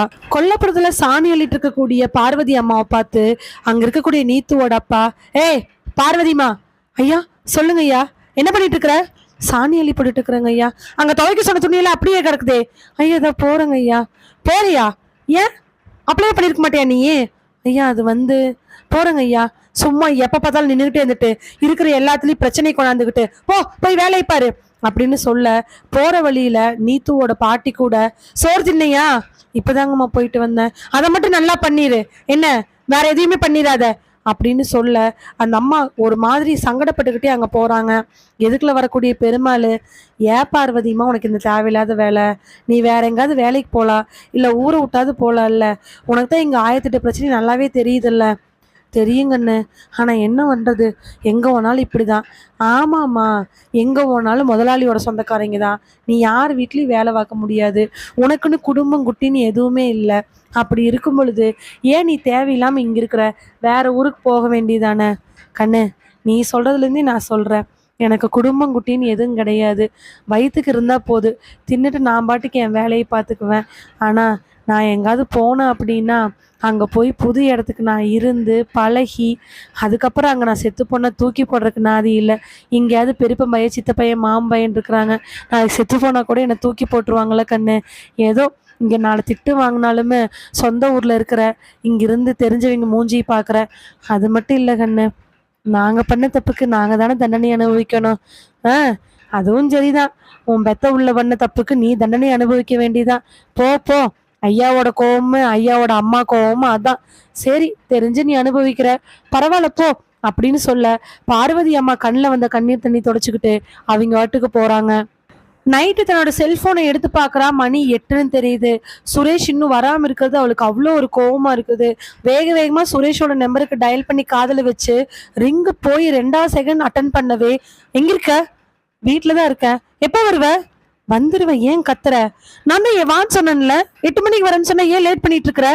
ஏய் கத்தாதடி, இங்க முக்கியமான வேலை போயிட்டு இருக்குது, நம்ம கல்யாண வேலை தான் தெரியுது, சீக்கிரமா நீ வா, ஒன்று கொஞ்சம் பேசி ஆகணும். சரி வர வெயி. ஃபோனை வச்சுட்டு அதுக்கப்புறமா அவள் பாட்டுக்கு உட்காந்துட்டு இருக்க, ஜன்னல்ல உட்காந்து வேடிக்கை பார்த்துட்டு இருக்கிறா. அப்ப கரெக்டா எதிர்ச்சியா அவளோட கண்ணுக்கு வைக்கோல் போர் மேல கண்ணு போகுது. 2-3 வாட்டி அங்க கண்ணு போகவே கூடாதுன்னு நினைச்சவ எதிர்பாராத விதமா மறுபடியும் கண் அங்க போக அவளுக்கு அங்க பார்த்த காட்சி மறுபடியும் அதிர்ச்சியை ஏற்படுத்துது. ஆமா, கருப்பா ஒரு பொண்ணோட வலது கண்ணு மட்டும் தெரிய அந்த பொண்ணு கையை தூக்கி அவளை வான்னு கூப்பிடுது. அவ்வளோதான். அவளோட மனசுக்குள்ள இருக்கக்கூடிய பதட்டம், பயம், யாருன்னு தெரிஞ்சுக்கணுங்கிற எண்ணம் எல்லாமே வேகமா அவளை ரூம்ல இருந்து அங்க கூட்டிட்டு போகுது. சுத்தி முத்தியும் பாக்குறா, யாருமே இல்லை. வேகமா கொல்லப்போருக்கு போய் வைக்கோல் போருக்கு பக்கமா போய் நிக்கிறா. இன்னும் அந்த உருவம் அவ கண்ணுக்கு நல்லாவே தெரியுது. அந்த உருவம் அங்க நின்றுட்டு அவளை வா வான்னு கூப்பிட அவள் மெல்ல மெல்ல அந்த இடத்துக்கு நகர்ந்து போறா. மெல்ல நகர்ந்து போய் அந்த வைக்கோல் போர் பின்னாடி பார்க்க யாருமே இல்லை. அதுக்கப்புறமா பார்த்தா அங்கிருந்து ஒரு தென்னை மரம். அந்த தென்னை மரத்துக்கு பின்னாடி அந்த உருவம். வேகமாக ஓடி போய் பார்க்குறா, அங்கே இல்லை. அங்கே இருக்கக்கூடிய டிராக்டருக்கு பின்னாடி அங்கே இங்கேன்னு சுற்றி முற்றி பார்க்க மறுபடியும் அந்த வைக்கோல் போருக்கு பின்னாடி அந்த உருவம் தெரியுது. இவன் மெல்ல மெல்ல மெல்ல அந்த வைக்கோல் உருவத்துக்கு பின்னாடி பக்கத்தில் போய் பார்க்கலான்ட்டு போய் நிற்கும்போது, ஏய் எதுக்கு வர சொன்ன அப்படிங்கிற குரல் கேட்க பின்னாடி திரும்பி பார்க்க சுரேஷ் நிற்கிறான். சுரேஷை பார்த்தவ, இதான் வர நேரமா? அதான் ஃபோன்லேயே கத்திட்டியே, என்னன்னு சொல்லு. ஆமாம், சுரேஷ் சொன்னது சரிதான், ஃபோனில் கத்தியாச்சு, இதுக்கு மேலே பேசி எந்த பிரயோஜனம் இல்லை, அதனால பேச சொல்லான்னு சொல்லிட்டு, சுரேஷ் உங்கள்கிட்ட கொஞ்சம் பர்சனலாக பேசணும் சுரேஷ், சொல்லு என்னன்னு சொல்லு அப்படின்னு சொன்ன உடனே அவள் அன்னைக்கு அந்த பார்த்த உருவம், பொன்னுச்சாமி பெரியப்பாவோட தோட்டத்துக்கு வர சொன்னது, அங்கே போய் விழுந்தது, இப்போ பார்த்தது, அவள் கனவுல கண்டது எல்லாத்தையும் ஒன்று விடாமல் சொல்கிறா. இது எல்லாத்தையும் 10 நிமிஷமாக கேட்டு முடித்தவன் ஒரு மாதிரி மூஞ்சி மட்டும் ஆட்டிட்டு பக்கத்தில் வந்து, பாரு எத்தனை வாட்டி பாடம் போனேன். சுரேஷோட அந்த கேள்வி அவளுக்கு இன்னும் மனசை காயப்படுத்த, சுரேஷ் எத்தனை வாட்டி பாடம் போனேன்? 2 வாட்டி போனேன், இன்னும் 2-3 வாட்டி போயிட்டு முனியப்பன் கோயிலில் போய் சாமி கூப்பிட்டு வந்தோன்னா சரியாக போயிடும். சுரேஷ் எனக்கு இருக்கிற ப்ராப்ளம் உனக்கு புரியவே இல்லையா? தலையை சொரிஞ்சவன், ஏய் நீ பொன்னுச்சாமி மாமாவோட தோட்டத்துக்கு போனேன்னு சொல்கிற இல்லையா? ஆனால் பொன்னுச்சாமி மாமா தோட்டத்துக்கு நீ போகலை. நம்ம ஊருக்குள்ளே வரும்பொழுது ஒரு சுடுகாட்டை சொன்னார்ல பெருமாள் அண்ணன், அங்கே தான் நீ இருந்த. அதனால தான் சொல்கிறேன், நீ எதையோ பார்த்து பயந்துருக்க. நீ பயந்தங்காடுதான் உனக்கு என்னென்னமோ ஞாபகம் வருது. நம்ம இன்னும் 2 வாட்டி பாடம் போட்டுட்டு முனியப்பன் கோயிலுக்கு போயிட்டு இருந்தோம்னா சரியாக போயிடும், வா வீட்டுக்குள்ளே போகலாம். சொன்ன உடனே கோவப்பட்டவ சுரேஷோட சட்டையை பிடிச்சி இழுத்து, அப்போ நீ கூட என்னை பைத்தியக்காரின்னு சொல்கிறியா? ஏன் நான் உன்னை பைத்தியக்காரின்னு சொல்ல, நீ எதையோ பார்த்து பயந்துருக்கன்னு சொல்கிற. இல்லை, என்னோட அம்மா அப்பா நீ எல்லாரும் என்னை பைத்தியக்காரன்னு சொல்கிறீங்க தானே? ஆமாம், நான் பைத்தியக்காரி தான். நான் கண்ணில் பார்க்குறேன், நான் வைக்கோல் போருக்கு பின்னாடி பார்த்தேன், அன்னைக்கு அங்கே பார்த்தேன், பொன்னுச்சாமி பெரியப்பாவோட தோட்டத்தில் பார்த்தேன், இப்போ கட்டில் கீழே பார்த்தேன், எல்லாமே என்னுடைய பைத்தியக்காரத்தனத்தினால நான் தெரிஞ்சுக்கிறேன் தான். ஆமாம், நான் பைத்தியக்காரி தான், அதில் எந்த ஆட்சேபனையும் இல்லை. நான் பைத்தியக்காரி தான் கத்திக்கிட்டே சுரேஷோட சட்டை பிடிச்சி இழுன்னு இழுக்க, சுரேஷ் அவர் 2 கையையும் பிடிச்சு, இங்கே பாரு நீத்து, நீ அமைதியார் நீத்து அப்படின்னு கத்த. அவன் நான் பைத்தியம்தான், எனக்கு என்னமோ ஆயிடுச்சு, பாடம் போட கூட்டிகிட்டு போங்க, எனக்கு கொண்டு கூட போட்டுருங்க, எனக்கு விஷம் கொடுத்துருங்கன்னு தலையை அடிச்சுக்க. அதுக்குள்ளே நீத்துவோட சொந்தக்காரங்க அம்மா அப்பா எல்லாரும் வேகமாக ஒடியாந்து வந்து நீத்துவோட கையை பிடிக்கிறாங்க. நீத்து கடைசியாக, நான் பைத்தியம்தான் சொல்லிக்கிட்டே இருக்க நீத்துவை ரூமுக்கு கூட்டிகிட்டு போகிறாங்க. இந்த சூழ்நிலை இருக்கிற எல்லாருக்குமே ரொம்ப வித்தியாசமாக தெரியுது. நீத்து பார்க்குற விஷயங்கள் உண்மையா இல்லை நீத்துக்கு இது கற்பனையாக வருதா? ஏன் நீத்துவை யாருமே நம்ப மாட்டேங்கிறாங்கன்னு தெரியல. இருந்தாலும் சுரேஷோட மனசுக்குள்ள ஒரு பயம் வர ஆரம்பிக்குது. நீத்துவோட நிலைமை ரொம்ப ரொம்ப மோசமாயிட்டே போயிட்டுருக்க, இதுக்கு என்னதான் முடிவு அப்படின்னு நினைக்க நீத்து வேகமாக ஒரு ரூமுக்கு இழுத்துட்டு போய் அங்கே இருக்கக்கூடிய கட்டலில் உட்கார வைக்கிறா. கண்ணெல்லாம் கலங்க அவள் சுரேஷை தேட அங்கே சுரேஷ் இல்லவே இல்லை. அப்போது எனக்கு என்னமோ ஆயிடுச்சு அப்படிதானே அப்படின்னு சொல்ல தண்ணி எடுத்துகிட்டு வரக்காக அவங்க அம்மா போக ரூமுக்கு வெளியிலே 2-3 பேர் பார்க்க, எல்லாரும் இங்கிருந்து போங்க அப்படின்னு கத்த. யாரும் அங்கிருந்து போகாமல் நிற்க, எல்லாரும் இங்கிருந்து போகிறீங்களா இல்லையா அப்படின்னு கத்த. ஒவ்வொருத்தராக விலக கரெக்டாக அந்த கதவுக்கு நேராக இவ்வளோ நாள் அறகுறையாக பார்த்த உருவம் முழுக்க நின்றுட்டுருக்குது. கருப்பாக, கண்ணு மட்டும் தலைவிரி கோலத்தோட வா வான்னு கூப்பிடுற மாதிரி சிரிச்சுக்கிட்டே கையை தூக்க நீத்து உறைஞ்சு போய் உட்காந்துருக்குறா அந்த இடத்துல. என்னங்க நினச்சிட்டு இருக்குது உங்கள் பொண்ணு? பையனை போட்டு இப்படி தான் அடிக்குமா என்ன? சுரேஷோட சொந்தக்காரங்க எல்லாரும் கூடி நிற்க அதுக்கு ஆப்போசிட்டில் நீத்துவோட சொந்தக்காரங்க நின்றுட்டு இருக்கிறாங்க. ஆமாம், நேற்று அவள் எதிர்பாராத விதமாக அடித்ததில் அவனோட மண்டையில் காயம் பட்டு ரத்தம் வந்து புண்ணாயிருக்குது. அப்போது பஞ்சாயத்து ஆக தானே செய்யும். சொந்தக்காரங்க எல்லாரும் கூடி நிற்க என்ன ஏதுன்னு கேட்க அங்கே இருக்கிற யாருமே பதில் பேச முடியாமல் நின்றுட்டு இருக்கிறாங்க. எனக்கு அப்பவே தெரியும், சுடுகாட்டுக்கு முன்னாடி உங்கள் பொண்ணு கடந்துச்சே, அப்பவே அதுக்கு பைத்தியம் முடிச்சிச்சு, நல்லாவே தெரியும். இல்லடி பைத்தியம் இல்லை, பேய் பிடிச்சிக்கிச்சு, அதனாலதான் பேய் மாதிரி ஆடிக்கிட்டு இருக்கிறா. நான் கூட பார்த்தேன், பையன்கிட்ட நின்று பேசிட்டு இருந்தா, ஏதோ அங்கே பார்த்தேன் இங்கே பார்த்தேன் அப்படின்னு. பையனை வேணா ஃபோன் பண்ணி கேளுங்க. ஆப்போசிட்டில் நீத்துவோட சொந்தக்காரங்க, வேண்டாமா வாய்க்கு வந்தோடி பேசாதீங்கம்மா, புள்ள அப்படிப்பட்ட புள்ள கிடையாது, அவள் ஏதோ உரிமையில் பேசியிருக்கிறாங்க, நம்ம கிராமத்தை சேர்ந்தவங்க, ஆனால் அவங்கெல்லாம் பட்டணத்தில் இருந்த பிள்ளைங்க, அடிச்சுக்கிறது பேசுறதெல்லாம் ரொம்ப சாதாரணம். ஓ, இதுவே எங்க பையன் உங்க பிள்ளைய அடிச்சிருந்தா நீங்க என்ன பண்ணியிருந்திருப்பீங்க? இதெல்லாம் சரிப்பட்டு வராது. பையன் என்னமோ முடிவு பண்ணுங்கன்னு சொல்லிதான் வீட்டுல இருந்துகிட்டான். இந்த பக்கம் எட்டி கூட பாக்கல. பைத்தியக்கார பொண்ணை கட்டி வச்சு நாங்க என்ன பண்ண போறோம்? மறுபடியும் சொல்றேன்டி, பைத்தியக்கார பொண்ணு இல்ல, பேய் பிடிச்ச பொண்ணுன்னு சொல்லு. ஆப்போசிட்ல ஒருத்தர் கோவப்பட்டு, இந்தாமா வார்த்தையை விட்டுட்டு இருக்காதீங்க. நீங்க விடுற வார்த்தையெல்லாம் அள்ள முடியாது. நல்லா ஞாபகம் வச்சுக்கோங்க. பிள்ளையும் பையனும் ரொம்ப வருஷமா லவ் பண்ணிட்டு இருக்கிறாங்க. அதனாலதான் எந்த தராதரம் பார்க்காம எந்த ஜாதியும் பார்க்காம நாங்க கட்டி வைக்க பார்த்தோம். புள்ள மேலேயே பழி போடுறீங்க. அடடா, தராதரத்தை பத்தி பேசுறீங்க? எங்க பையனோட சம்பளம் தான் உங்க பொண்ணை விட அதிகம். நல்லா ஞாபகம் வச்சுக்கோங்க. எல்லாத்தையும் கேட்டுட்டு இருக்கக்கூடிய நீத்துவோட அம்மா, எல்லாரும் கொஞ்சம் அமைதியா இருங்க. சம்மந்திமாரே, என் பொண்ணு ஏதோ எங்கேயோ பார்த்து பயந்துட்டா. அதுக்கு தான் பாடம் போட கூட்டிட்டு போனோம். கூட்டிட்டு போன இடத்துல அவளுக்கு பாடம் போட்டு வந்தோம். இனிமேலும் இன்னொரு வாட்டி கூட்டிட்டு போய் பாடம் போட்டு கூட்டிட்டு வரோம். அவள் நல்லாயிருவா. உங்களையெல்லாம் கெஞ்சி கேட்குறேன். இது பொட்டப்புள்ள வாழ்க்கை. அது மட்டும் இல்லை, நீங்கள் சொன்னதே தான் நானும் சொல்லறேன். 2 பேருமே வெளியில் போய் படித்து பழகி கல்யாணம் பண்ணிக்கலாங்கிற முடிவில் வந்திருக்கிறாங்க. அங்கே என்ன பண்ணுனாங்க ஏது பண்ணுனாங்கிறது நமக்கு தெரியவே தெரியாது. பொட்டப்பிள்ளை பெற்ற எனக்கு அது வயிற்றுக்குள்ள அனலா பறந்துகிட்டு இருக்குது. அதனால இந்த கல்யாணத்தை நிறுத்திடலான்னு மட்டும் யாரும் எதுவுமே சொல்லிடாதீங்க. எல்லாரும் அந்த வார்த்தையை கேட்டுட்டு அமைதியாயிடுறாங்க. அதுக்கப்புறம் 2-3 நிமிஷம் சலசலப்பு படவடப்பு எல்லாமே பேசி முடிக்க கடைசியா இருக்கிறவங்க, சரிங்க எல்லாத்துக்கும் சேர்ந்து உங்க பொண்ணை வெளியில வந்து மன்னிப்பு கேட்க சொல்லுங்க. உங்க பொண்ணு மன்னிப்பு கேட்டானா நாங்க விட்டுறோம் அப்படின்னு சொல்ல எல்லாரும் வேற வழி இல்லாம அமைதியா நிக்கிறாங்க. நீத்துவோட சொந்தக்காரங்க அவங்க இவங்கன்னு எல்லாரும் சேர்ந்து நீத்து வந்து மன்னிப்பு கேட்டானே எல்லாமே சரியா போயிடும். நானும் சுரேஷும் அங்க நல்லா கேஷுவலா தான் பழகணும். அதனால இதெல்லாம் எங்களுக்குள்ள சாதாரணம் அப்படின்னு சொல்லிட்டா எந்த பிரச்சனையும் இல்லை அப்படின்னு நினைச்சிட்டு சரின்னு தலையாட்ட கரெக்டா உள்ள போறாங்க. நீத்துவோட அம்மா, நானே போறேங்க, பிள்ளையை நானே கூட்டிட்டு வரேன் அப்படின்னு சொல்லிட்டு நீத்து இருக்கக்கூடிய ரூம்ல போய் கதவை சாத்த வெளியில ஒரு சலசலப்பு. ஆமா, உள்ள பேய் பிடிச்சவ எந்த நிலைமையில் இருக்கான்னு அவன் அம்மா கருத்தானே தெரியும். நமக்கா தெரிய போகுது. வெளியில வந்து என்ன ஆட்டம் ஆடுவாளோ, யாரு மண்டையை உடைப்பாளோ. கட்டிக்க போற புருஷன் இல்ல, இத்தனை நாளா அவனை லவ் பண்ணன்னு இல்ல, மண்டையை உடைச்சு வச்சிருக்கிறாங்கிற வார்த்தைகள் எல்லாமே அங்க வந்துட்டு இருக்க. நீத்துவோட அம்மா அந்த ரூம்குள்ள போறாங்க. அந்த ரூமே ரொம்ப இருட்டடிஞ்சு கிடக்குது. லைட் எதுவும் போடல, ஃபேன் எதுவும் போடல. ஆனா நீத்துவை எங்கேயுமே காணா. பெட்டுக்கு மேல பக்கத்துல இருக்கக்கூடிய சேர்னு எல்லா பக்கத்துலயும் தேடி பார்க்க நீத்து அங்க இல்லவே இல்லை. நீத்துமா, நீத்து எல்லா பக்கத்துலயும் தேடி பாக்குறாங்க. எல்லா மூளை பீரோக்கு பக்கத்துலன்னு எல்லாம் தேடி பார்த்து நீத்துவை காணவே காணா. நெஞ்செல்லாம் படபடக்க ஆரம்பிக்குது. கதவுக்கு பின்னாடி கதவை சாத்தினதுக்கு அப்புறம் எல்லாமே தேடி பார்த்தோம். அந்த ரூம்குள்ள இல்லாதனால கடைசியா இருக்கக்கூடிய ஒரே ஒரு ஆப்ஷன் பாத்ரூம் தான். ஆனா பாத்ரூம்குள்ள போனா தண்ணி சத்தம் எதுவுமே கேட்கலன்னு நினைச்சுக்கிட்டு பாத்ரூமை மெல்ல மெல்ல திறக்க அங்கேயும் நீத்து காணா. அப்படியே கண்ணை ஒரு பக்கமா போக பாத்ரூம்குள்ள என்ட்ரானோன்னு ரைட் சைடு இருக்கக்கூடிய மூலையில நீத்து கூனி குறுகி செவுத்த பார்த்து உட்காந்து அழுதுகிட்டு இருக்கிறா. நீத்து, நீத்து. நீத்துவோட அம்மா கையை நீட்டிக்கிட்டே பக்கத்துல போய் தோலை தொல்லான்னு போகும்போது நீத்து வெறுக்குன்னு பயந்து எந்திரிச்சு செவரோட ஓட்டுறா. ஏய், யார் நீ? எதுக்கு என் பக்கத்துல வர? உனக்கு என்ன வேணும்? நீ எதுக்கு என்கிட்ட வர? நீத்து, நீத்து ஒன்றும் இல்லைம்மா, ஒன்றும் இல்லை. அம்மா தான் வெளியில் சுரேஷ் வீட்டிலேருந்து வந்திருக்காங்க. நீ வெளியில் வந்து அவங்க கிட்ட பேசுமா. ஏன் பாத்ரூமில் வந்து உட்காந்துருக்க? நீ யாரு? ஏன் எங்கே பார்த்தாலும் நீ இருக்க? வைக்கோலுக்கு பின்னாடி இருக்க, மற்ற எல்லா பக்கத்துலையும் இருக்க. உனக்கு என்ன வேணும்? என்னை தயவு செஞ்சு விட்டுரு, என்னை தயவு செஞ்சு விட்டுரு அப்படின்னு சொல்லிட்டு அவள் பாட்டுக்கு அழுக ஆரம்பிக்கிறா.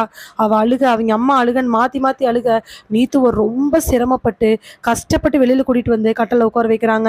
லைட்டை போட்ட உடனே நீத்து வெறுக்குன்னு எந்திரிச்சு பயந்துட்டு போய் மூலையில் உட்காந்து கண்ணை மூடிக்கிறா. வேண்டாம், என்னை விட்டுரு, என்னை விட்டு, நான் எதுவும் பண்ண மாட்டேன், என்னை விட்டுரு அப்படின்னு சொல்ல நீத்து நான் அம்மாடா, நீத்து நான் அம்மாடா, இங்கே பாரு அம்மா பாரு அப்படின்னு சொல்ல, அம்மா அம்மா என்னை யாரோ யாரோ பார்த்துக்கிட்டு, அங்கே பாருமா அங்கே அந்த பொண்ணு நிற்கிதுமா அப்படின்னு பீரோ பக்கம் காட்ட நீத்துவோட அம்மா திரும்பி திரும்பி பார்க்குறாங்க. அங்கே யாருமே இல்லை. நீத்து மறுபடியும் அம்மா அம்மா எனக்கு அங்கே அங்கே பாருமா, பெட்டுக்கு வேண்டி பாருமா, அம்மா வெளியில் வைக்கோல் பொருள் இருக்குமா, அன்னைக்கு சுரேஷ் வரும்போது கூடமா மரத்துக்கு பண்ணி இருந்துச்சுமா, நான் உண்மைதான் சொன்னம்மா, நான் சுரேஷ் எதுவுமே பண்ணலாமான்னு சொல்லிட்டு அவள் பாட்டு கத்த ஆரம்பிக்கும். இன்னும் கொஞ்சம் சத்தமாக பேசினா வெளியில் இருக்கிறவங்களாம் வந்துருவாங்களோங்கிற பயத்தில் நீத்துவோட அம்மா வாயை பொத்த, ஏம்மா வாயை பொத்துற, என்னை பார்த்தா பைத்தியக்காரி மாதிரி இருக்காமா, என்னை பார்த்தா பைத்தியக்காரி மாதிரி இருக்குதாமான்னு அவள் பாட்டுக்கு சத்தம் போட ஆரம்பிக்க சத்தம் அதிகமாயிட்டே போகுது. தொடர்ந்து கண்டினியூவா என்ன மாதிரி பைத்தியக்காரி மாதிரி இருக்குதா, பைத்தியக்காரி மாதிரி இருக்குதா, எனக்கு பேய் பிடிச்சிச்சுன்னு நினைக்கிறியா அவ கத்திக்கிட்டே இருக்க. டப்புன்னு கதவை திறந்துட்டு ஒருத்தர் உள்ள வராரு. பின்னாடி நிறைய பேர் எட்டி பார்க்குறாங்க. உள்ள வந்தவர், என்னம்மா என்ன? ஒன்றும் இல்லைம்மா, வெளியில வர சொன்னோம், அதனாலதான். மா மா வெளில போக சொல்லுமா, அதை வெளியில போக சொல்லுமா. எனக்கு பயமா இருக்குமா, அது வெளில போ சொல்லுமா அப்படின்னு நீத்து நடந்துக்க அவரு, என்னம்மா, என்ன நீத்து, என்ன பிரச்சனை, வெளியில போ, இங்கிருந்து வெளில போ, இங்கிருந்து வெளில போ அப்படின்ட்டு மூலையிலேருந்து எந்திரிச்சு அவர் அடிக்கிற மாதிரி போக அவர் டப்புன்னு கதவை சாத்திட்டு வெளியில போயிடுறாரு. அவ்வளவுதான். சொந்த பந்த ஊரு உலகன்னு எல்லா பக்கத்துலயுமே நீத்து இப்படி பண்ணிட்டா, இந்த மாதிரி பேசுறா, அவளுக்கு இப்படி ஆயிடுச்சுன்னு சொல்லிட்டு 8 திக்கும் பரவ ஆரம்பிக்குது. அவ்வளவுதான். இதுக்கு மேல என்ன பண்ண முடியும்? கல்யாணம் நிறுத்தப்படுது. சுரேஷ் இந்த விசேஷத்தை பற்றி எதுவும் கேட்கவும் இல்லை, பண்ணவும் இல்லை. சுரேஷ் அவர் வந்து பார்க்கலானாலும் அவங்க சொந்தக்காரங்க விடல. நீத்துவோட நிலைமை 2-3 நாளில் ரொம்ப மோசமாயிருது.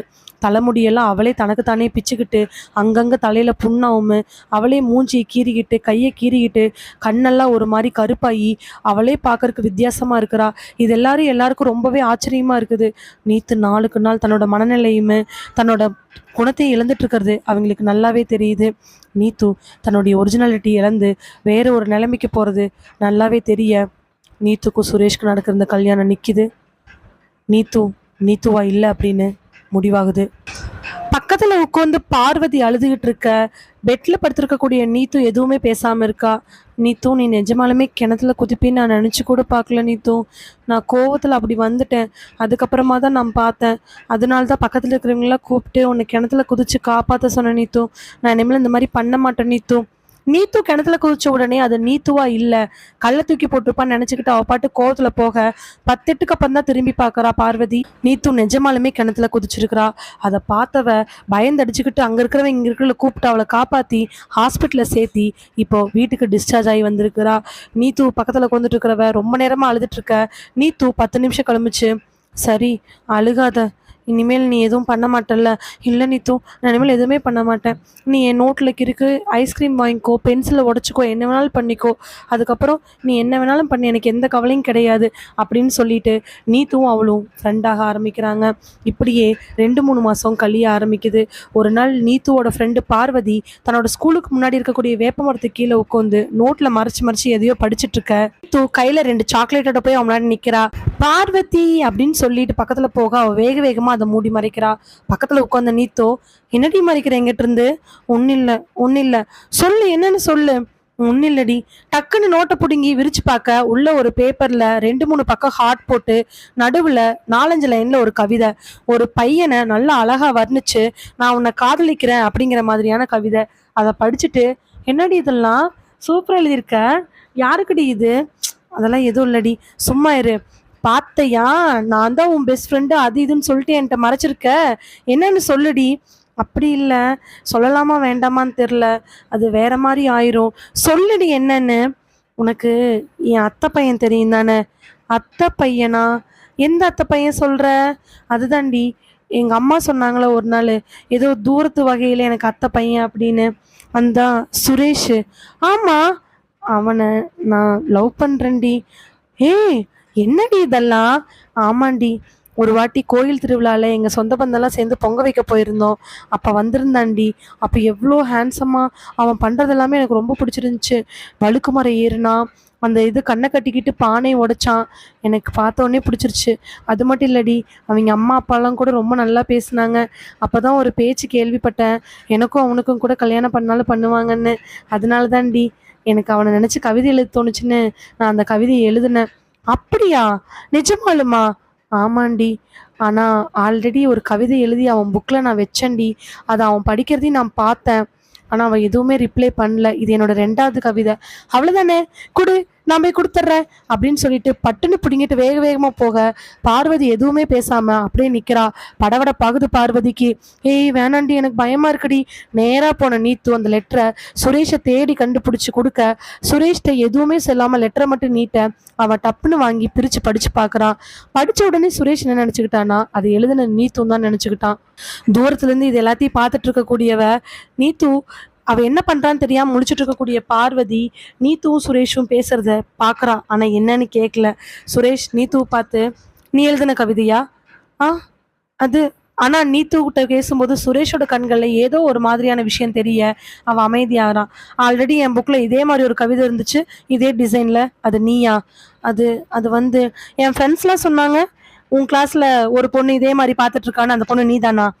சொல்லும்போது நான் நினைக்கல, ஆனா இப்ப நினைக்கிறேன், நீ தானே அந்த பொண்ணு. கவிதைலாம் நல்லா சூப்பரா தான் இருக்கு.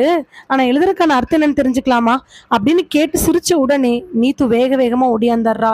என்னன்னு தெரியல, அந்த நிமிஷத்துல சுரேஷ் மேல நீத்துக்கு ஈர்ப்பு வர ஆரம்பிக்குது.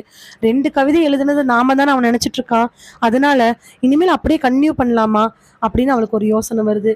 அப்பதான் அவ மனசுக்குள்ள கிணத்துல விழுந்த உடனே பார்வதி மேல இருந்த கோவம் எல்லாமே வெளியில வர ஆரம்பிக்குது. பார்வதி நமக்கு எத்தனை பண்ணியிருக்கா, சின்ன ஐஸ் விஷயம், நோட்டு விஷயம், எத்தனை விஷயத்துக்கு நம்மளை தேவையில்லாம பழி வாங்கியிருக்கா. இந்த விஷயத்துல நம்ம எப்படியாவது அவளுக்கு துரோகம் பண்ணணும், பழி வாங்கணும், நாமே அதை விட்டு கொடுக்கணும். அது மட்டும் இல்லாம சுரேஷ் மேல தனிப்பட்ட ஒரு ஈர்ப்பும் தனிப்பட்ட ஒரு காதலும் வர சுரேஷை பார்க்க ஆரம்பிக்கிறா.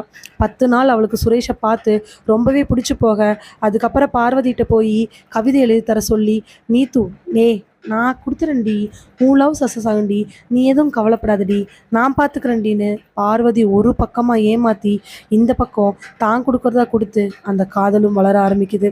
கிட்டத்தட்ட 6 மாதம் 6 மாதத்தில் சுரேஷ்க்கும் நீத்துக்கும் இருக்கக்கூடிய உறவு திருமண வாழ்க்கைக்கு போகிற அளவுக்கு ஸ்கூல்லேயே பேச ஆரம்பிச்சிட்டாங்க. ஆனால் ஜாதி மதம் பேதம்னு பேசும்போது மட்டும் சண்டை வர 2 பேர்த்துக்கும் மறுபடியும் அது ஒற்றுமையாக இழுத்து பிணைக்க நல்லாவே டைட்டாக ஆரம்பிக்குது அவங்களோட உறவு. இப்படியே தான் நீத்துவும் சுரேஷும் நல்லா ஸ்ட்ராங்காக லவ் பண்ண ஆரம்பிக்கிறாங்க. 6 மாதத்துக்கு அப்புறமா ஒரு ஃபங்க்ஷன், அதாவது கோயிலில் திருவிழாவுக்கு பார்வதி சுரேஷ் 2 பேர் போயிருக்க. அந்த அப்பா கோயிலில் பார்வதி பார்க்க சுரேஷ் அதை பார்க்கவே இல்லை, கண்டுக்கவே இல்லை. முன்னாடி போய் நின்று பேசினாலும் 3வது மனுஷங்கிட்ட பேசுகிற மாதிரி இருக்க அவளுக்கு ஒன்றுமே புரியல. ஒவ்வொரு முறையும் கவிதையை இன்னும் கொஞ்சம் நல்லா எழுத அவனுக்கு பிடிச்சிருக்கு, இன்னும் கொஞ்சம் நல்லா எழுத அவனுக்கு பிடிச்சிருக்குன்னு சொல்ல சொல்ல இவனை வர்ணிச்சு எழுத கவிக்கலாம் என்னதான் விடையாக இருக்குன்னு தெரியாமல் இருக்க. இப்போ அவன் பேசாமல் இருக்கிறது அவளுக்கு ரொம்ப கஷ்டமாக இருக்குது. 1 வார காலம் மண்டையை போட்டு பிச்சுக்கிட்டு தேடிக்கிட்டு இருக்கிறா, என்ன பண்ணுறதுன்னு தெரியாமல். அப்பதான் ஒரு நாள் பார்வதி, நீத்து போலாம் வாடி. இல்லடி, நான் ரெக்கார்ட் சைன் வாங்கணும், நீ முன்னாடி போ. ரெக்கார்டா? எனக்கு தெரியாம எந்த ரெக்கார்டு நீ சைன் வாங்குற? இல்லடி, நான் ஒரு எக்ஸ்பெரிமெண்ட் தப்பா எழுதிட்டேன்னு மாத்திட்டு வர சொன்னாங்க, நான் வாங்கிட்டு வந்துடுறேன், நீ போ. பார்வதி கிட்ட ஏதேதோ காரணம் சொல்லிட்டு அவ பாட்டுக்கு விளையிக்க பார்வதி சைக்கிள் எடுத்துக்கிட்டு போயிட்டு இருக்கிறா.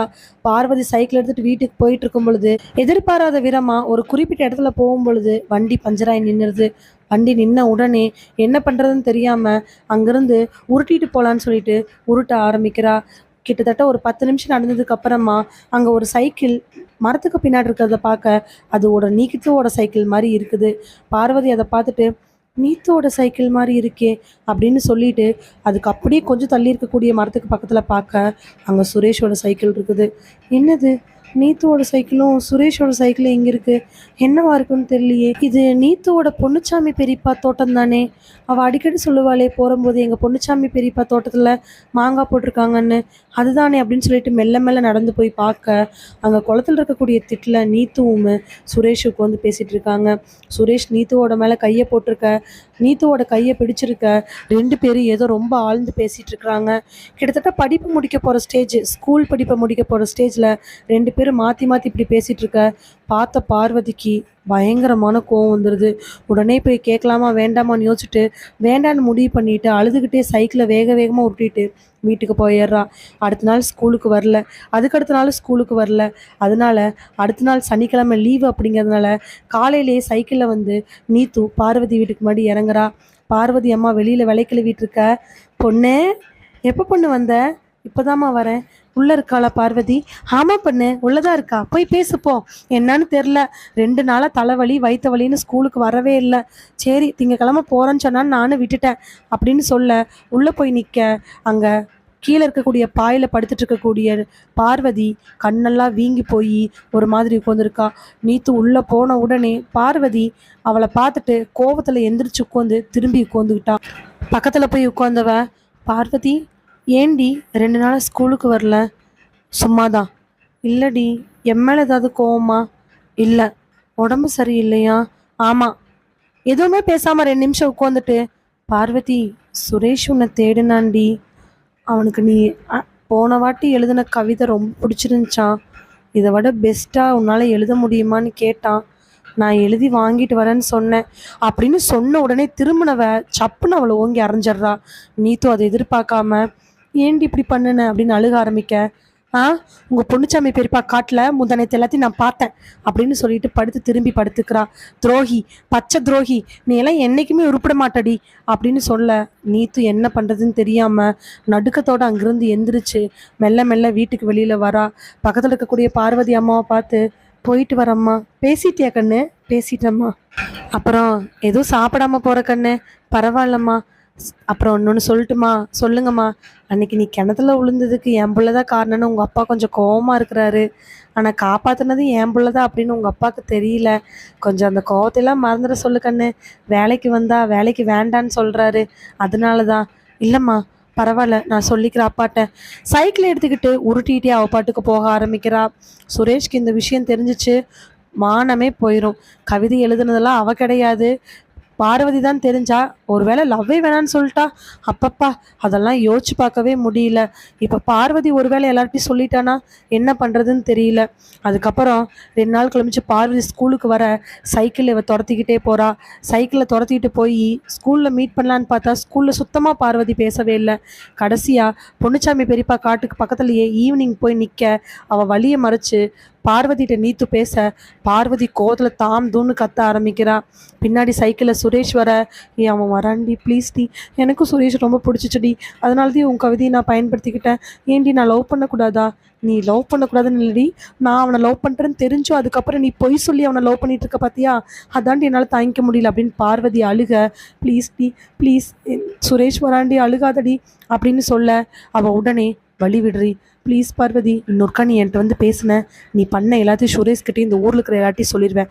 அப்புறம் உன் மானமே கெட்டு போயிடும். அது மட்டும் இல்லை, நீ சுரேஷ் அடிக்கடி பொன்னுச்சாமி மாமா இடத்துல சந்திக்கிறீங்க இல்லையா, அதையும் நான் சொல்லிடுவேன், ஞாபகம் வச்சுக்கோ அப்படின்னு சொல்லிட்டு சைக்கிள் எடுத்துகிட்டு போக நீத்து கண்ணீரோட நின்றுட்டுருக்குறா.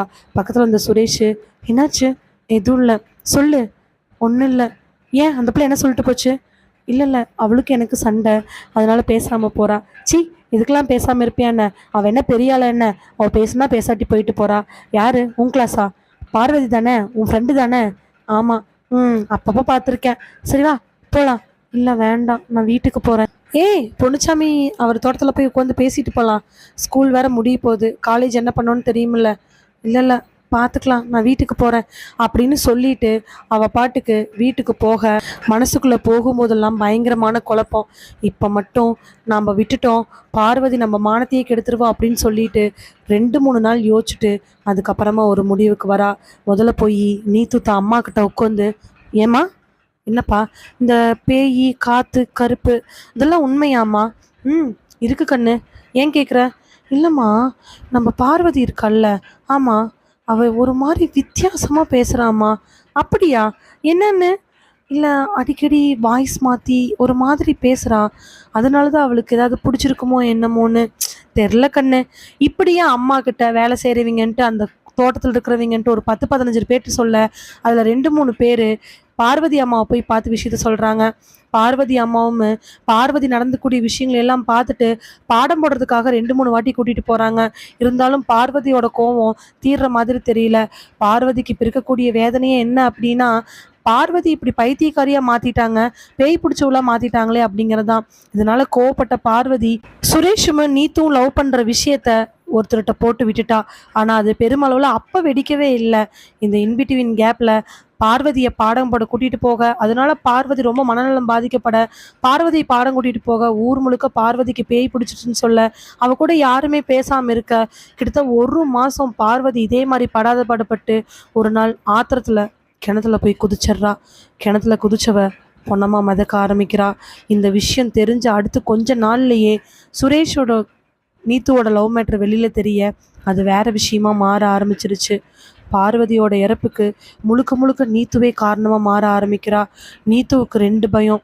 ஒன்று, லவ் மேட்ரு வெளியில் தெரிஞ்சிருச்சு, இன்னொன்று பார்வதி இறந்துட்டா. இந்த காரணத்தினால சுரேஷ்கிட்ட என்னென்னமோ பேசி நாம் இனிமேல் நல்லா சம்பாரிச்சாதான் இந்த ஊருக்குள்ளே வரணும்னு அவனையே டூன் பண்ணிவிட்டு 2 பேரும் படிக்கிறதுக்காக வெளியில் போயிட்டாங்க. தனக்கு ஒன்று தேவை அப்படிங்கும் பொழுது புத்தி எந்த அளவுக்கு போக தோணுது, எந்த உச்சத்துக்கு போக தோணுது, யாரை வேணாலும் கெடுக்க தோணுது அப்படிங்கிறதுக்கு நீத்து தான் ஒரு எடுத்துக்காட்டு. அதனால தான் மறுபடியும் இந்த ஊருக்குள்ளே வர அவ வழியிலேயே அவ இன்னைக்கு தண்டனை தீர்க்கப்படுறா. ஒரு பொருளுக்கு ஆசைப்படுறோன்னா அந்த பொருள் நாம் எடுக்கும் பொழுது நியாயமா எடுக்கணும். அடுத்தவங்களை அடிச்சுட்டு தான் அதை பிடுங்கணுங்கிற அவசியம் கிடையாது. நாம் ஒருத்தருக்கு நன்மை செய்கிறோமோ இல்லையோ, தீங்கு செய்யாமல் இருக்கணும் அப்படிங்கிறது ஒன்று. அன்னைக்கு நீத்து பார்வதிக்குமே சுரேஷ்க்கும் ஏதாவது பண்ணியிருந்தா அவங்க சேர்றாங்களோ சேரலையோ அது ரெண்டாவது பட்சம். இந்த மாதிரி நீத்து பார்வதியோட உயிர் போறதுக்கு காரணமா இல்லாமல் இருந்திருக்கலாம். எல்லாமே தெரிஞ்சு எதுவும் பேச முடியாமல் இருக்கக்கூடிய நீத்து பார்வதியோட அம்மாவை பார்க்கும் பொழுது கூட அவளுக்கு மனசுல எந்த விதமான குறையும் வரவும் இல்லை, கவலையும் வரவும் இல்லை. இப்போ பார்வதி இந்த ஊருக்குள்ள நீத்தும் சுரேஷும் வந்த உடனே தன்னால முடிஞ்ச அளவுக்கு பழியை தீர்த்துட்டா. நீத்து பண்ண பாவத்துக்காக பார்வதி நீத்துவை தண்டனை வாங்கிட்டா. தான் எப்படி கொல்லப்பட்டாலோ அதே மாதிரி நீத்துக்கு இப்போ அந்த நிலைமை. நீத்து கண்ணை முழிச்சு பார்க்கும் பொழுது வெளியில பெரிய ஹாஸ்பிட்டலில் ஒரு பெட்ல இருக்கிறா. அந்த ஹாஸ்பிட்டலில் அம்மா கண்ணீரோட உட்காந்துருக்க, அப்பா பெருமாள்னு எல்லாரும் உட்காந்துருக்காங்க. ஆனால் சுரேஷை மட்டும் காலா. கண்ணை முழிச்சு பார்க்க, என்னம்மா இது? ஒன்றும் இல்லைம்மா, அமைதியாக படு. எங்கம்மா இருக்கோம்? சென்னையில் இருக்கிறோம்மா. எந்த ஹாஸ்பிட்டல்மா? அமைதியாக படுமா, பார்த்துக்கலாம். உள்ளே வந்த நர்ஸு பேஷண்ட்டுக்கு இன்ஜெக்ஷன் போடணும், வெளியில் போங்க. பேஷண்ட்டா? என்னாச்சு? எனக்கு என்னாச்சு? ஒன்றும் இல்லைம்மா, நீங்கள் அமைதியாக படுங்க, நான் இன்ஜெக்ஷன் போட்டுடுறேன். இல்லை நர்ஸ், எனக்கு என்னாச்சுன்னு சொல்லுங்கள். ஒன்றும் இல்லைம்மா, அமைதியாக படுங்க. அம்மா என்னம்மா ஆச்சு? உடனே நர்ஸு சலிச்சுக்கிட்டே, உங்களுக்கு கொஞ்சம் டிப்ரெஷன், மென்டலாக கொஞ்சம் ஹெல்த் தேவைப்படுது, அதனால் இங்கே மனநல மருத்துவமனையில் சேர்த்திருக்காங்க, படுங்களேன். அவ்வளவுதான். பேய் பிடிச்சவ மாதிரியே கத்த ஆரம்பிக்கிறா, எனக்கா பைத்தியம், எனக்கா பைத்தியம்னு. 2-3 பேர் வந்து பிடிக்க கையில் இன்ஜெக்ஷன் போட்டு அவளை மயக்கம் போட வைக்கிறதுக்கே 5 நிமிஷம் ஆயிடுச்சு. நீத்துவோட குடும்பத்தில் இருக்கிறவங்க, அவங்க அம்மா அப்பா பெருமாள் எல்லாரும் அழுத வடித்தோட அங்கே நின்றுட்டு இருக்கிறாங்க. நீத்து இப்போ ஆழ்ந்த உறக்கத்துக்கு போறா. ஊரை பொறுத்த வரைக்கும் நீத்துவுக்கு பேய் பிடிச்சிருக்குது.